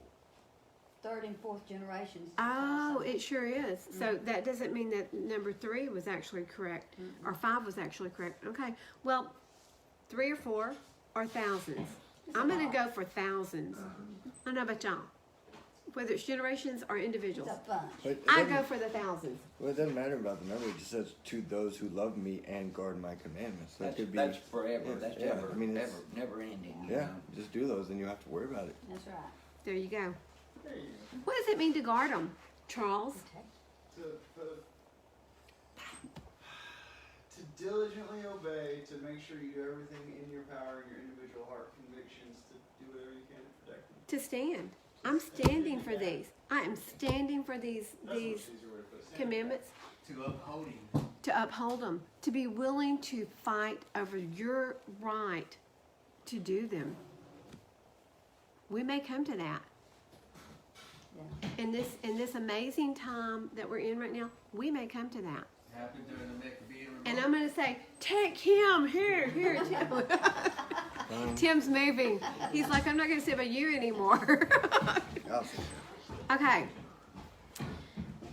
Verse 7, you do not bring the name of Yahweh, your Elohim, to naught, for Yahweh does not leave one unpunished who brings his name to naught. Valerie. It means that that you it says vain, but it means what is the word that I've used? To naught, for nothingness. You don't use his name like God. I mean, that's just placing him as a God. He wants his name to be lifted up. I don't want anybody coming to me and saying, "Oh, hi Tim, how are you?" No, better yet, Earl. No, Tim. But not that Earl. there's a bad name in Tim, but my name's Valerie, and I want you. For so long, people have called me Beverly because it's got a V in it. I mean, just really, they call me Beverly, and I would go. But in my spirit, I was going, don't they know my name? My name is Valerie. And that's the way he is. I mean, it's so important to him that we understand that it's not just a common name, that his name is Yahuwah, for what it means. And 20 or 30 years ago, there was a pastor that was with us that helped with the life houses, and his name was Brother Earl Anderson. And he was in the Old Testament. I mean, he preached from them. But he would say El Shaddai and Nisi and the names that we hear now. And I was going, where did he get that? That's Jewish. But I didn't say that. But now I'm seeing that he had a foreshadow of something that we didn't even understand. His name is so important. Don't take it in vain. Don't make it common. That's the word I'm looking for. Yes. Don't make it common, like and saying God.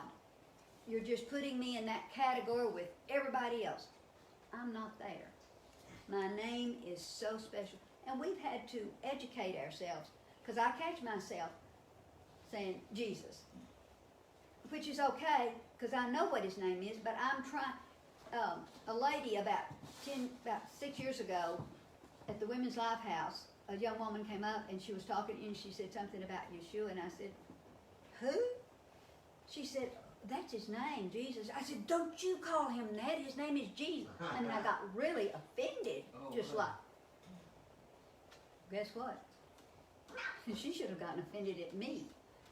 And I've learned, it's so pretty to call him what he is.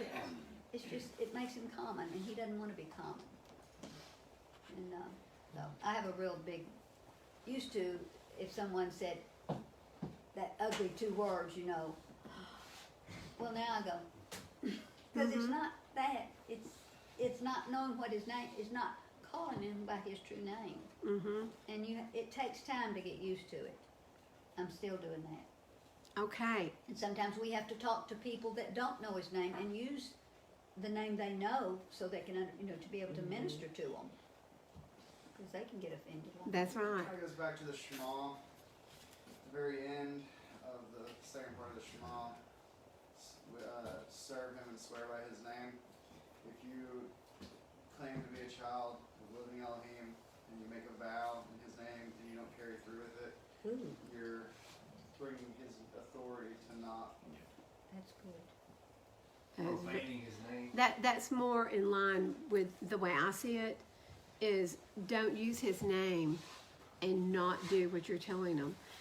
Don't use his name in profanity. Don't use his name in vain. But it's also, don't use know his name. Reputation. Yes. Okay, verse 8. Oh, this is a big one. Remember the Sabbath to set it apart. 6 days you labor. 6 days you go work. Okay, that's a command. 6 days, go work. Don't be lazy. And shall do all your work. But the 7th day is the Sabbath of Yahuwah, your Elohim, and you do no work. Not you, and no one in your house, not even your donkey, not even your camel. You can't even get your dog to go fetch your newspaper. So, no work, period. So, guys, realistically, you shouldn't even be lighting a fire to cook. So, all cooking should be done by Friday afternoon and prepared for today. So, that's the way it should be. Think about this. The creator of the entire universe made you. He made you free. You have the ability to make choices. We get to make choices all day long. We choose to work.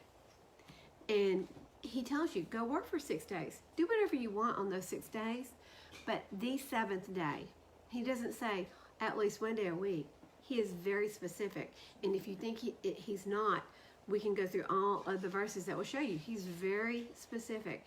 On the 7th day. Well, the first day of the week has been Sunday since the beginning of when you can look back to the calendars. As far back as you can look, it's been that day, Sunday. And it wasn't called Sunday, it was called first day. And then the 7th day is still the And they changed same. it to the Lord's Day now. They did change Sunday to the Lord's Day? Okay. What I hear. But guys, listen. The Sabbath is so important. Let me see here. It was the Catholic Church who changed the Sunday to the Lord's Day. Yes, they did. Because it was known as Sunday, also I believe in Roman, and then they changed it to Domingo. Domenico. It means the day of the Lord in Latin. I want you to listen to this. In Exodus 31:13. That's where I was. Oh, wow. He says, my Sabbaths you are to guard. Guard them by all means, for it is a sign. You want a sign that you are Yah's? This is your sign. It is a sign between Yah and us throughout our generations to know that Yahweh is setting us apart. It says, and you shall guard the Sabbath, for it is set apart to you. Everyone who profanes it shall certainly be put to death. For anyone who does work on it, that being shall be cut off from among his people. 6 days. He's repeating himself. 6 days work is done, and on the 7th is a Sabbath of rest, set apart to Yahweh. Everyone doing work on the Sabbath day shall certainly be put to death. And, of course, that's a repeat of Genesis. And the children of Israel shall guard the Sabbath. Who? Does it say anything about the Jews? This doesn't say Jews. This is not specific to the Jewish people. It says the children of Yisrael. Who are Yah's people? The children of Yisrael. What does Matthew 15:24 say? Would you Says, look it I up? come except for the lost sheep of I come The house of except Israel. for Would the, you look it for up? the lost sheep of the house of the children of Israel. Matthew 15:24. Yeshua himself tells us who he came back for. And it's the lost sheep of the house of Israel. And to read it straight from the word. And he answering said, I was not sent except to the lost sheep of the house of Israel. The first, I've got it still in my Bible. The first time I actually read that and went, I put a big question mark out there. What is this? Well, where did this come from? How did this get in my Bible? He came just for the lost sheep of the house of Israel? Guess what? That's us. That's you and me. It's a choice. Thank you, Yah, that you didn't leave us in this dispersed state. You sent your son for us. And where has his word been spread? America. Look at America. We love Yeshua. Yes. We love him. We love him dearly. So he came for us. And I'm thankful for that. But it is a lost, it's a house of Israel. So he tells us there. Wait, I was still reading, wasn't I? You haven't finished. Okay. Because you need to really read 15. 6 days work is done, and on the seventh is a Sabbath of rest, set apart to Yahweh. Everyone doing work on the Sabbath day shall certainly be put to death. And the children of Israel shall guard the Sabbath, to perform the Sabbath throughout their generations. An everlasting covenant. So if you're covenanted with Yah, this is part of that covenant, guys. Hasn't been done away with. And John brought out a really good point. And Matthew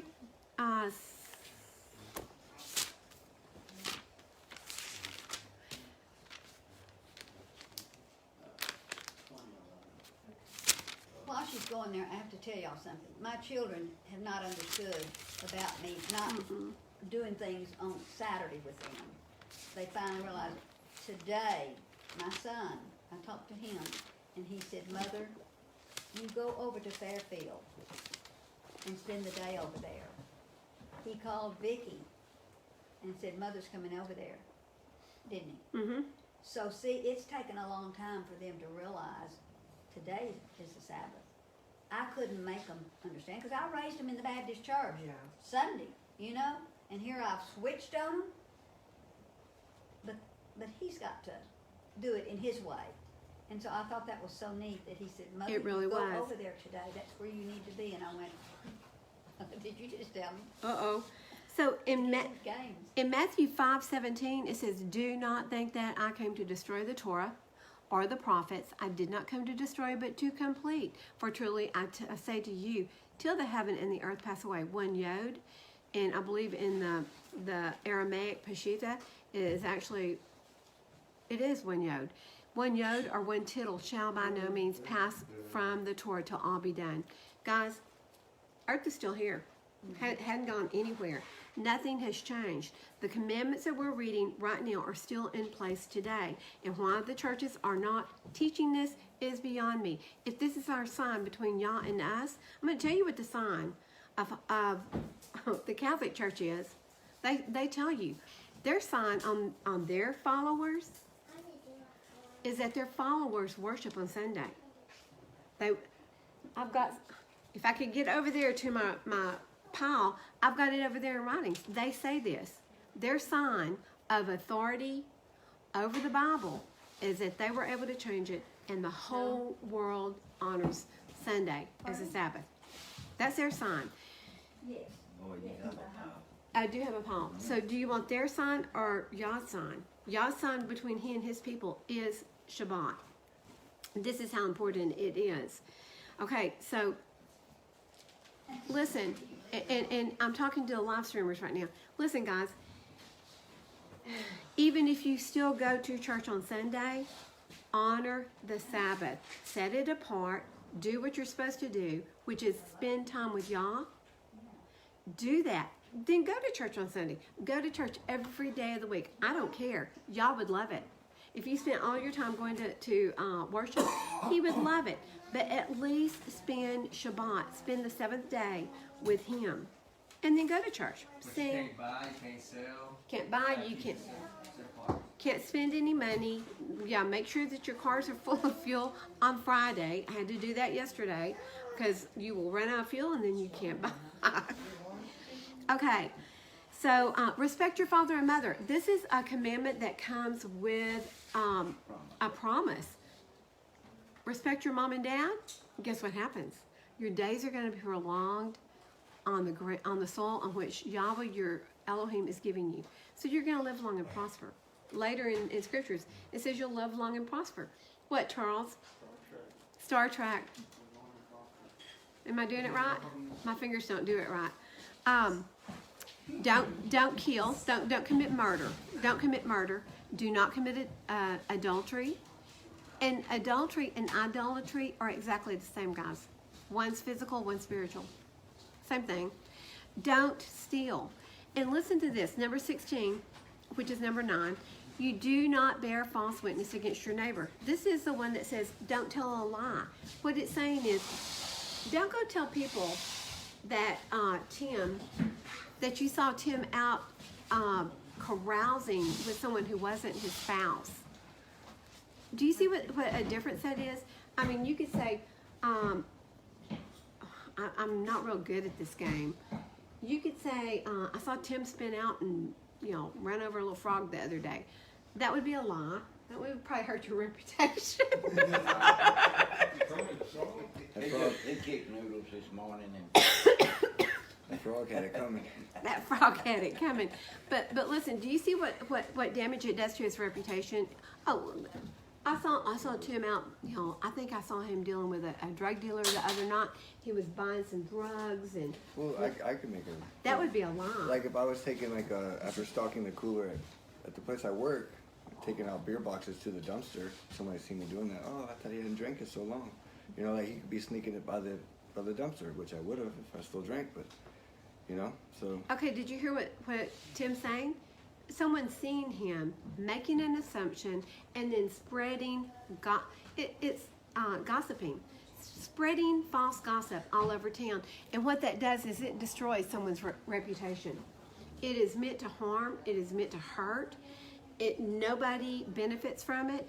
Idle minds, idle hands. You see a lot of people gossiping when they have nothing better to do.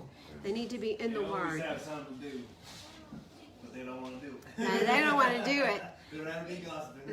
That's right. So the do not tell a lie. This kind of clears up when you see even the maids in Egypt when the midwives let the little babies be born, and they told Pharaoh, he said, why are you not killing the babies? Because their first plan was the midwives are to kill the little boys, let the little girls live. And they were like, oh, these Hebrew women, they give birth so fast. By the time we get there, they've already given birth. Well, that would be in our today's, by what we go by in the regular Bible, it says don't tell a lie. That would be a lie. That's not what the word says. It says do not tell a story that's going to harm someone else's reputation, and that would be one that would be harming our reputation. It's just like in Teddy's King James Version last night, he had read it says instead of you do not murder, it says thou shalt not kill. And there's a difference between There's killing, a big difference. Yeah. There's a big difference. If you're in war, you're going to kill. That's what you're going to kill or be killed. Yeah, and you'd be a martyr. But isn't murder premeditated? Murder is So premeditated. if you're in war, you're planning to go kill the enemy. So you're planning to kill. I mean, you gotta strategize. I'm just offering a side. But in war, you're not specifically saying, oh, I see the third guy back in the 15th row. I'm going to kill him. That's not what you're doing. You're gonna swing your sword and kill anybody. Yeah, but in war, you're protecting something. Yes. An ideal That's why or a land. Yes, Charles. So Torah covers premeditated and accident murder. Yes. Self-defense murder. Covers all that. Yeah, it makes a difference between premeditation on murder and an accidental. Or just an accident. Yeah, an accident, but still it doesn't matter. Accident you still have to flee to the city of refuge. If you're actually guilty, you get punished for the crime. But yeah, so don't murder. But there's differences in the translations, and it's important for us to get to the very bottom. What does yours say? Moida? Moida? Yeah, I already looked. Oh, it says Moida? Is it Moida? Moida. That's what it says in here. All of a sudden, I've got Randolph Scott sitting next to me. It says Moida. Moida. Don't dirty your hands. Okay. This says you shall not kill in the secret. Okay, that's wrong. It is wrong. Okay. You shall not covet your neighbor's anything. Anything that your neighbor has. If you lust after it, you're coveting. It doesn't matter what it is. Wife, things. His tractor. His tr- we see where Leanne is. She's like, I like that John Deere. No, you're a Massey girl, aren't you? I like that Massey Ferguson. I want your Massey. Okay. You got one? Okay. So don't covet. Okay, that's wanting something that you didn't deserve to get. 11. And all the people saw the thunder and the lightning. Listen, guys. After the first 10 commandments, the people were like, we don't want to hear anymore. We can't hear anymore. We are going to die. If we hear any more of this, we're just going to die. They said, you speak to us, we'll listen to you, but you go speak to Elohim. Do you think they didn't want to hear any more, or they were? It was enough. They didn't want any more to have to. No, this is what. contend with. No, they said all the people saw the thunders, and the lightning flashes, and the voice So of the that shofar, was alarming them. and the mountain was smoking, and the people saw it, and they trembled, and they stood at a distance, and they said, "Calf rope." We don't want any more. You go talk to them, Moshe, and we'll listen to you. But it also gave them an out because they're like, did y'all really say that? I mean, he talked to you. He didn't tell us. We heard the first 10, but we didn't hear the rest of them. Because how many mitzvot are there? 613. But they're not all for. No. But these are the same ones that saw all what he did in Mitzrayim. So they got to see who's responsible. So I'd be scared to death. I'd pay attention. I mean, they get to meet who was responsible for that. What Wow. happened back at the Yeah. sea. Wow. So they saw this and that. Wow. And the sea. And still. yeah. And still, And the frogs and the blood and all that stuff. we're the same. But that's why they were so fearful. Yeah. Yeah. I like that. Yeah. I mean, they knew who he was. They knew what he was capable of doing. But It's- that's what he wants from us, to have that kind of awe and respect Yes. of he can do anything but fail. Yes. I mean, if he did all that, he's big. Okay, verse 20. And Moshe said to the people, do not fear, for Elohim has come to prove you, and in order for his fear before you, so that you do not sin. So he's trying to show you, don't sin. Don't break the commandments. Guard the commandments. This is what, all he wants us to be. Listen, guys, what does y'all want from us? He wants us to respect him. He wants Love us to him. love him. He wants With us all to of our honor heart. him. He wants us to be his sweet, obedient children, He does say, obey my voice, obeying his voice. and I'll take you as my children. That's part of the covenant. If You're gonna love him if if you you will obey obey him. me, I'm going to take you, and I'm going to protect you. Oh, he's drawing paleo. So the people stood at a distance, but Moshe drew near to the thick darkness where Elohim was. Guys, I think there's some in here that if that were going on, I would want to just fall over into the cloud itself. I would just want to be, I would want to be that close. I think I would. Your initial reaction would probably be a little bit of fear, but just knowing the love that he has for us, I would want to go so near. I'd probably end up like Aharon's 2 French fried boys. But what you just said, Vicki, knowing the love he has for us. Mm-hmm. When you know somebody loves you that much, you're going to be drawn to them. Yes, and you want to know what makes him. Exactly. It makes you want to know what makes my dad smile. What makes my dad happy. And when you make your father happy, he's going to protect you. That's right. And to me, it's just, it's really everything that we can read through this whole word, but it boils down to one thing. He loves you. He wants you to spend eternity with him. He wants you to be in covenant and to walk with him in the garden. That's what he made us to do in the beginning. And what happened? Oi, we couldn't do it, could we? We One, wanted to eat that thing on that tree. One And there commandment. probably wasn't. one commandment's all they had to. And Yahweh said to Moshe, say this to the children of Israel. You yourselves have seen that I have spoken to you from the clouds. You do not make, besides me, mighty ones of silver, and you do not make mighty ones of gold for yourselves. Make a slaughter place of earth for me, and you shall slaughter on it your ascending offerings and your peace offerings and your sheep and cattle. In every place where I cause my name to be remembered, I shall come to you and bless you. If you obey me, I'm going to come to you. He is going to come to you and bless you. And if you make me a slaughter place of stone, do not build it out of cut stone. He doesn't want perfection. He wants the stones that have come from the ground, that have been put together with your sweet hands. That's perfect for him. He's like, don't chisel them. I don't want them dressed.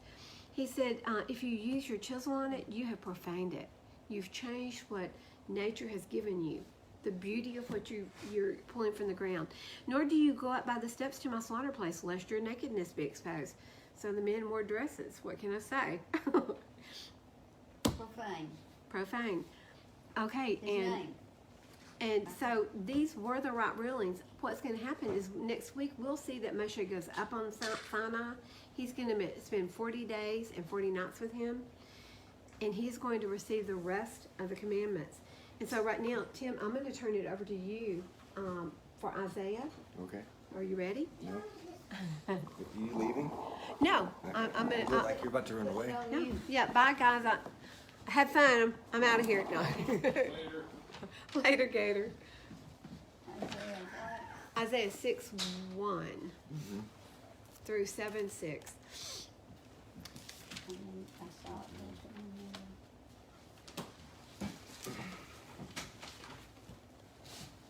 I love Isaiah. I cannot wait to get the Samaritan. You're gonna get that. I'm gonna get something. It may take a while. Chapter 6 of Isaiah, verse 1. In the year that sovereign Uzziyahu died, I saw Yahuwah sitting on a throne, high and lifted up, and the train of his robe filled the Yekel. Above it stood Sephirim, which one had 6 wings. With 2 he covered his face, with 2 he covered his feet, and with 2 he flew. And he cried to another and said, Set apart, set apart, set apart is Yahuwah of hosts. All the earth is filled with his esteem. And the posts of the door were shaken by the voice of him who cried out, and the house was filled with smoke. And I said, Woe to me, for I am undone, because I am a man of unclean lips, and I dwell in the midst of a people of unclean lips. For my eyes have seen the sovereign Yahuwah of hosts. And one of the seraphim flew to me, having in his hand a live coal, which he had taken from with the tongs from the slaughter place. And he touched my lips with it, and said, See, this has touched your lips. Your crookedness is taken away, and your sin is covered. And I heard the voice of Yahuwah saying, Who do I send? And who would go for us? And I said, Here I am, send me. And he said, Go, and you shall say to these people, Hearing you hear, but do not understand, and seeing you see, but do not know. Make the heart of this people fat, and their ears heavy, and shut their eyes, lest they see with their eyes, and hear with their ears, and understand with their heart, and shall turn and be healed. Then I said, Yahuwah, until when? And he answered, Until the cities are laid waste and without inhabitant, and the houses are without a man, and the land is laid waste and ruined. And Yahuwah has removed men far away, and the forsaken places be many in the midst of the land. But still there is a 10th part in it, and it shall again be for a burning, like a terebinth tree, and like an oak, whose stump remains when it is cut down. The set-apart seed is its stump. And it came to be in the days of Ahazah, son of Yetham, son of Uzziyahu, sovereign of Yehuda, that Retzin, sovereign of Aram, and Pekah, son of Remahaliah, sovereign of Israel, went up to Jerusalem to fight against it, but could not prevail against it. And it was reported to the house of David, saying, has set up camp in Ephraim, and his heart and the heart of his people were moved as the trees of the forest are moved with the wind. And Yahuwah said to Yisrael, go out now to meet Ahazah, you and Shear Hasub, your son, at the end of the channel of the upper pool on the highway of the launderer's field, and say to him, take heed and be calm, do not fear or be faint-hearted. For these two stubs of smoking firebrands, for the fierce displeasure of Ritzin and Aram, and the son of Remuelahu, because Aram, Ephraim, and the son of the Remahu have plotted evil against you, saying, let us go against Yehuda, and tear it apart and break it open for ourselves, and set a sovereign over it, the son of Sebael. Isn't it beautiful? When I can say it correctly. You said it perfectly. Okay, so when he touched his mouth with the coal, what does that remind you of? It makes us Okay. Yasher. Jasher. Do you have that verse? I don't, but I it also made me I think do. of Moshe. out of the lips, the unclean heart, out of the lips come unclean. So Yes. his heart must have felt unclean if he was saying stuff about Yehuda Wow. and Ephraim. He was feeling bad thoughts about them and saying Wow. bad things about them. He's a prophet, yet he's human. Yeah. I mean, and think about that. He's a prophet. He has the honor of being there with Yahweh. And here we are. I mean, can you even imagine how dirty we are? I'd be like, so in Yasher,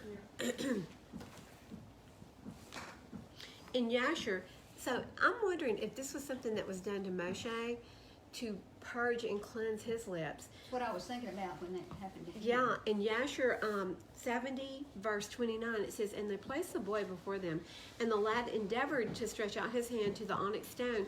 But the angel of Yahuwah took his hand, placed it upon the coal, and the coal became extinguished in his hand. And he lifted it up, put it to his mouth, and burned part of his lips and part of his tongue. And he became very heavy in mouth and tongue. So this is very much like what they did to Isaiah. They touched it to his lips and mouth. But with Moshe told Yah, he said, I'm not an elegant speaker. I mean, he was like, I believe that this left a lasting mark on him. And for some reason, he had difficulty speaking because it burned his tongue and his lips. And there would be no other reason for Moshe to have, he wasn't a stutterer. I can't say that without stuttering, but he wasn't a stutterer. He didn't stutter. You have a speech impediment. I've got a big one now that I'm talking about Moshe's speech impediment. See, we can all have issues. I need Cole. But I find it so amazing that it's so much like, and I like that he felt so unclean. It had to be something in his heart, something that he was thinking for Isaiah. And it's one of those rare occurrences where somebody actually gets to see Yahuwah. Yes. Because it says in Isaiah 33, verse 20, but he said, you are unable to see my face, for no man does see me and live. Okay, well, think about this. In John, Yahusha says, no man has ever seen the Father but the Son. No man has ever heard the Father except the Son. So who was he looking at? And it's also a vision, so yeah. He's looking at Yahusha. Yeah, he's looking at Yahusha. So, I mean, we like to think this is Abba the Father, but this is the Son who has come in the Father's name. So that is a good chapter. And we are the remnant. And verses 1 through 8 of 6 are basically talking about the messenger, and chapters 9 through 13 are what the message is for the messenger. Oh, wow. What is the message? Talking about the end of the end, tearing down everything, leaving everything behind, but leaving a remnant. The bricks have fallen. Oh. But leaving a remnant in the stump. Set apart Wow. seed Yeah. is its stump. Yeah, it's a remnant. Wow. That even if everything's laid to waste, there's still hope that can grow for belief and through Yeshua. So y'all aren't a remnant. You're stumps. I'm looking at a bunch of stumps. Okay. Do you have anything else to share? I think that's awesome. No, and it also makes a parallel when he says these people. It also goes back to Moshe and the children in the wilderness, Yes. because Yahuwah, put them in the wilderness and gave them a covenant, but they didn't get to see the fulfillment of it because they all died in the wilderness. I know. But their children got to carry it on, which that is not even close to as worse as the final judgment would be. So that's all I gotta say about that. And I got nothing else to say. So, and you know what, guys? A lot of times we don't see the fulfillment of all the promises. We may not see them, but our children may see them, and we will see them in the end, in the kingdom, right? While Seth is coming up here, I want to share a verse that I was looking over while the come on, Seth. While the children were in the wilderness, in Jubilees, chapter 50, which is the very last chapter of Jubilees, in verse 4, it says, "Wherefore I have ordained for you 4 weeks and the years and the Jubilees. There are 49 Jubilees from the day of Adam until this day." So the day that they have, just before they cross over the Jordan, it's been 49 Jubilees from that day. 49 times 50 comes up to 2,499 years from the day of Adam till the day that they arrive at the Jordan. But listen to this. Before they crossed over? I think it's right before they cross over. He says, Jubilees what? until this day, it's Jubilees 50.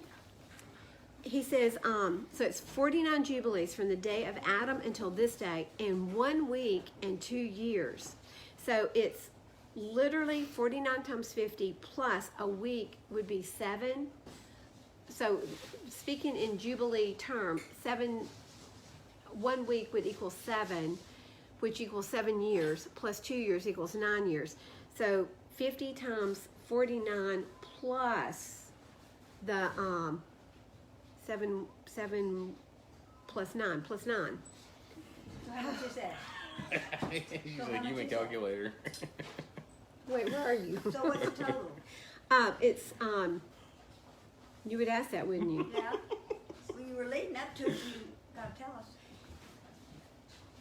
From it's 2,499, and from that time until now is 3,501 years. So the time that's left comes up to, I think it's 40. I don't have it. You know what? This is not the note. Somebody took my note. This is not the note I was going to read from. But it's really, really fascinating. So is that getting close to where we are now? Yes, we're there. I mean, going through that, we're there. So that's what I wanted to share with y'all. Go ahead and do your thing, Seth. So she can find that so I can know what she's saying. All right, I'm reading Hebrews 12, 18 through 24. Just a minute. Okay. Check. I'm gonna hit I'll wait you. for y'all. I'm at 12. All right. For you have not drawn near to a mountain touched and scorched with fire, and to blackness and to darkness and storm, and a sound of a trumpet, and the voice of words, so that those who heard it begged that no further word should be spoken to them. For they could not bear what was commanded. Even if a beast touches the mountain, it shall be stoned or shot through with an arrow. And so fearsome was the sight that Moshe said, I exceedingly fear and tremble. But you have drawn near to Mount Sinai and to the city of the living Elohim, to the heavenly Jerusalem, to the myriads of the messengers, to the entire gathering assembly of the firstborn having been enrolled in heaven, and to Elohim, to the judge of all, and to the spirits of righteous men made perfect, and to Yeshua the mediator of a new covenant, and to the blood of sprinkling which speaks better than the blood of Abel. Okay, you want to talk about it?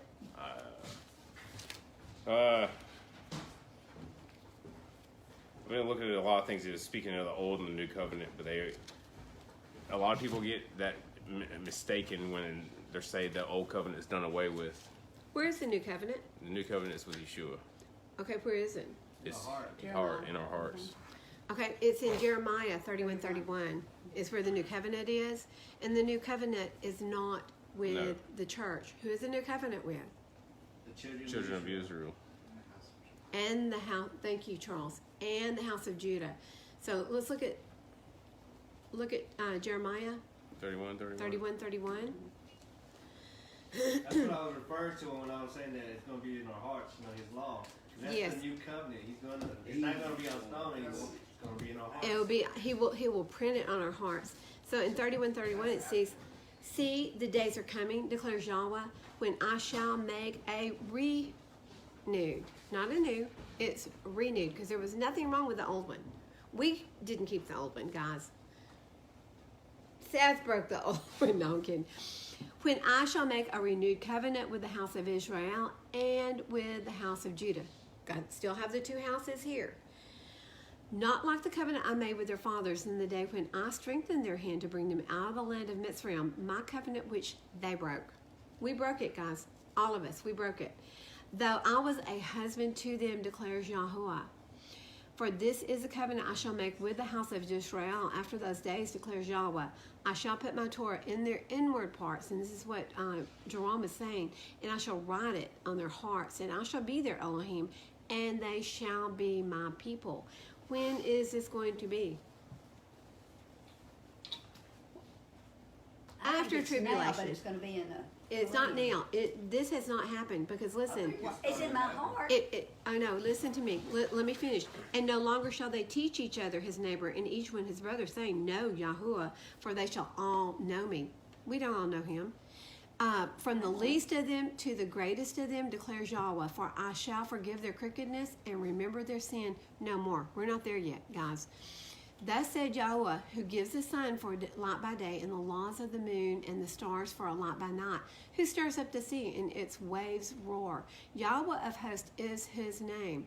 If these laws vanish from before me, if the laws vanish from before me, declares Yahweh, then the seed of Israel shall also cease from being a nation before me forever. And we shall not. Thus said Yahweh, if the heavens above could be measured and the foundations of the earth stretched out beneath, I would also cast off the seed of Israel for all they have done."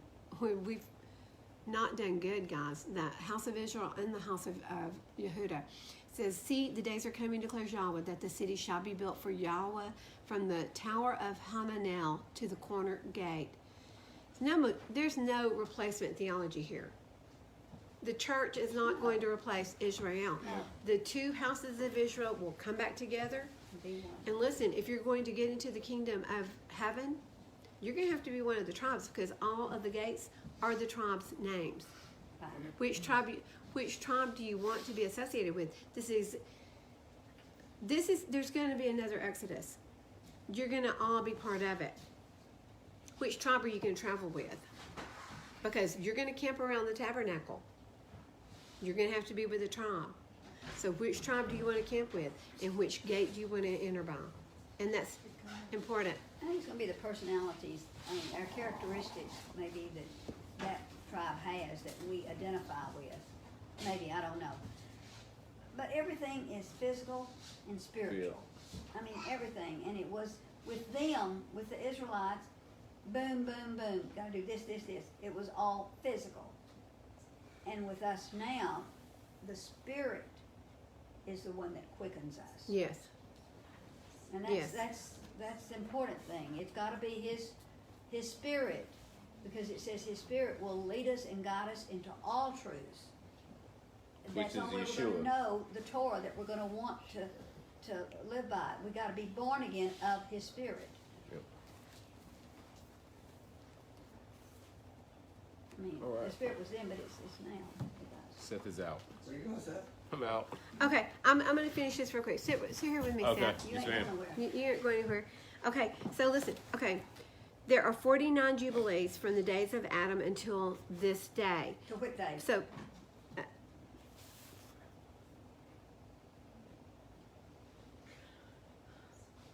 it's right before they pass over the Jordan. Okay.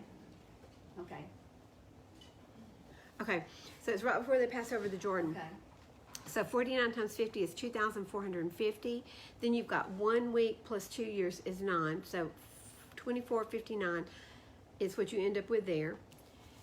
And then you've got 40 years to learn Torah. This is what he says right here.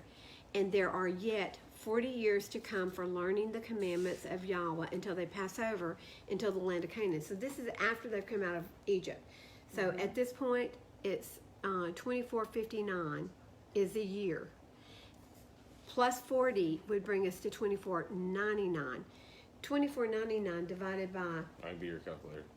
2499 divided by 49. 24.99 divided by 9. 49. 2499, excuse me, divided by 50. Oh, Did that come up to exactly 51? yeah. 49.8 or 49.9. 49.9, almost 50 Jubilee years. Okay. Is how many that is total. Okay, so you take the 2459, 2499 No, minus 6,000, 24.49 or 24.99 2499. minus 6,000. Well, 6,000 minus 2499.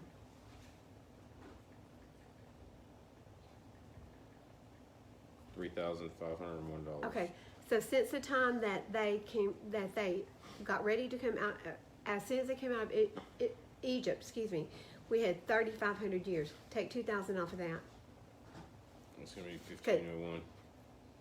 It was 1,500 years, guys, from the time Moshe escorted them out of Egypt till the first of when Yeshua was born. It's been 2,000 years since then. 1,500 years?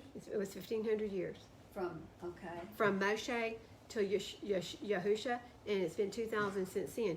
Guys, we're at, if 6,000, and everything's in sevens, right? Mm-hmm. We work for 6 days.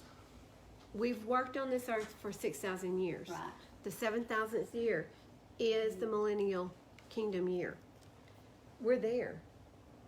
That's where I was going with that. We're there.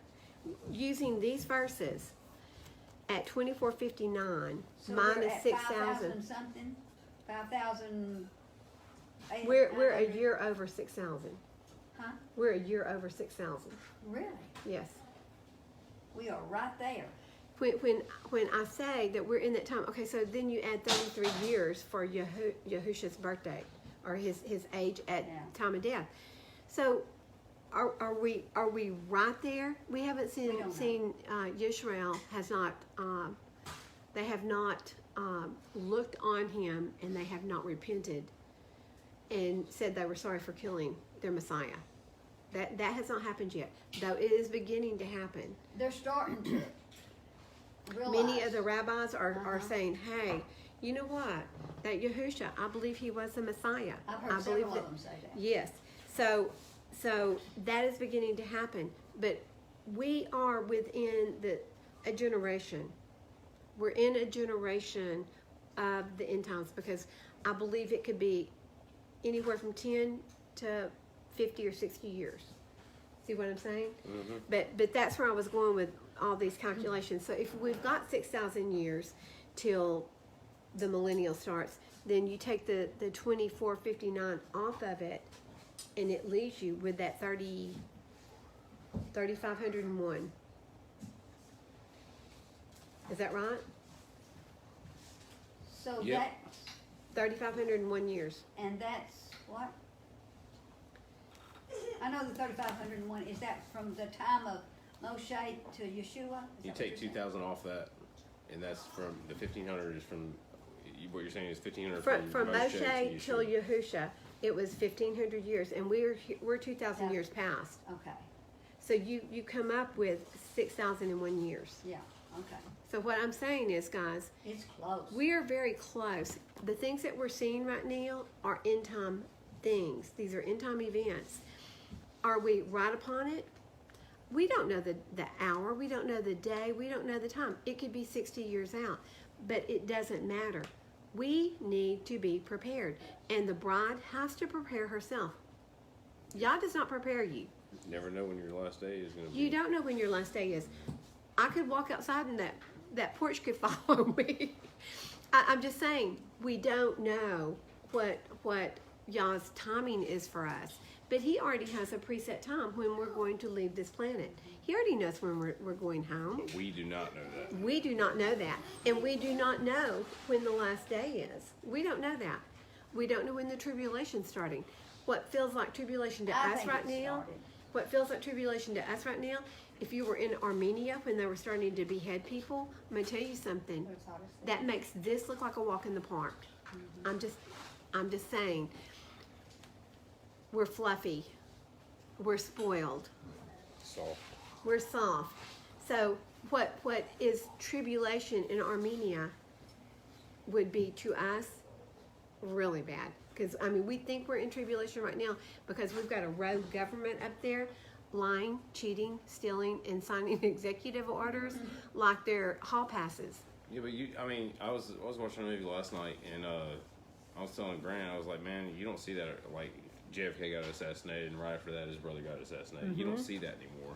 And a lot of things, if you look back in the 60s perspective, it was a lot worse than they are right now. You know what I mean? I mean, you don't know. I know. I mean, you know what I'm saying? Like, it was really, really bad. Civil rights movement. Yes, yes. So I mean, I lived through all that. How many in here were alive? Valerie was. I was alive in World War II. Jake, you weren't alive when JFK was killed. You were alive during World War II? Is that what was yes, How old are you, Valerie? Oh, I thought you said. what was going on in the 40s? What was going on in the 40s? You're 3 years old at the end of it. I was. 3 years old. You're 3 years old. I'm told you I was alive. I was in school when they when they desegregated.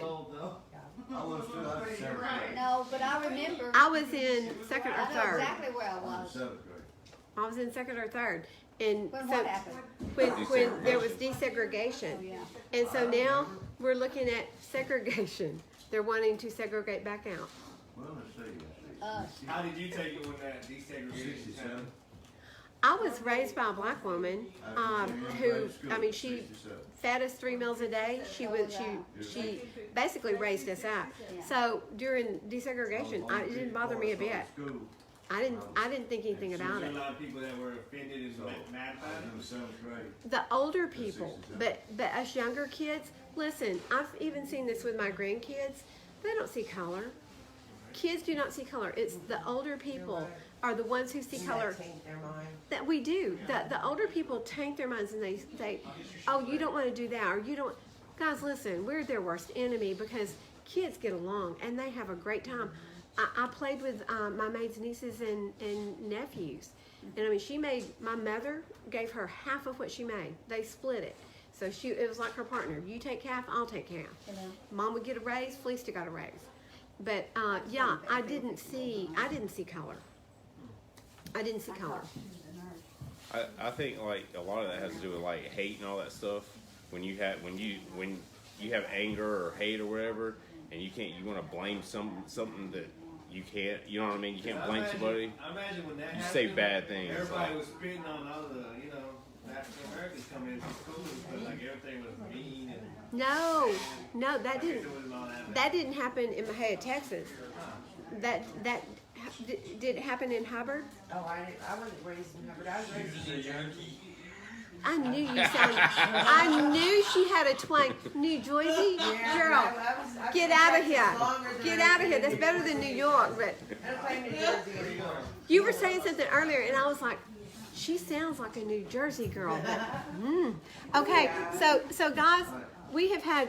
We've got fishermen in the sea, and I can't see this whole thing. Christopher's with us. I've asked her. Hi, Chris. Everybody wants to wave at you. This is everybody who hasn't run away. Hi, Chris. We miss you, Chris. So, the Sea of Galilee, the tribe of Manasseh, For he said, I will take you from fishermen of sea and make you fishermen of men. Yes. Okay, guys, do we have anything else to share with our live streamers who have been very patient because we have been long-winded today, and I apologize. It was Tim and Seth. I can't keep them from talking, and that Valerie. Me, I'm like short-winded. I don't have much to say, but guys, We love you, Vicky. We love you, Vicky. regardless, We love you through it. come up here, George. Come up here. I would have you teach him, but I feel like dancing right now for some reason. come up. Okay, Jerome, come up here and dance for us. Okay, Jerome, you want to pray us out? Yes, ma'am. Abba Yahuwah Heinu. We bless your Kadosh name. Thank you for having us all here today, for the meal you have provided us. I ask that you just bless us with this week coming up, and bless all our loved ones. May they be hungry to know you and seek your ways. Yes. Father, I ask also for what's going on in our nation. You know, help our leaders. How people also have patience. I know a lot of us are lacking patience right now. A lot of us are getting very, very emotional. So just help us keep a good, calm, and collective, state of mind where we can do your will and not ours. In the name of Yahushua HaMashiach. Amen. Amen and amen. And guys, we want to thank all of you. We love our live streamers, and we pray for you. If you ever have questions, feel free to put them on the screen. We don't usually get a chance during the day to look at it because I can't look and teach, and we're always so busy talking. But if you've got a question, please send it to us. We'll get back with you. Send it in Messenger. If you want a Scriptures Bible, let us know. I've got to order some more. Our box is empty. So we'll be glad to share them with you. We love you. Shabbat Shalom to all of you out there in live stream land. And guys, we are strongly considering going to a different platform. Maybe Rumble, it may be Gab, it may be Mayway. We're not real sure where we're going to go, but we don't want to be silenced. So if we go, I hope y'all decide to come with us. We love you all. Be blessed. Shalom.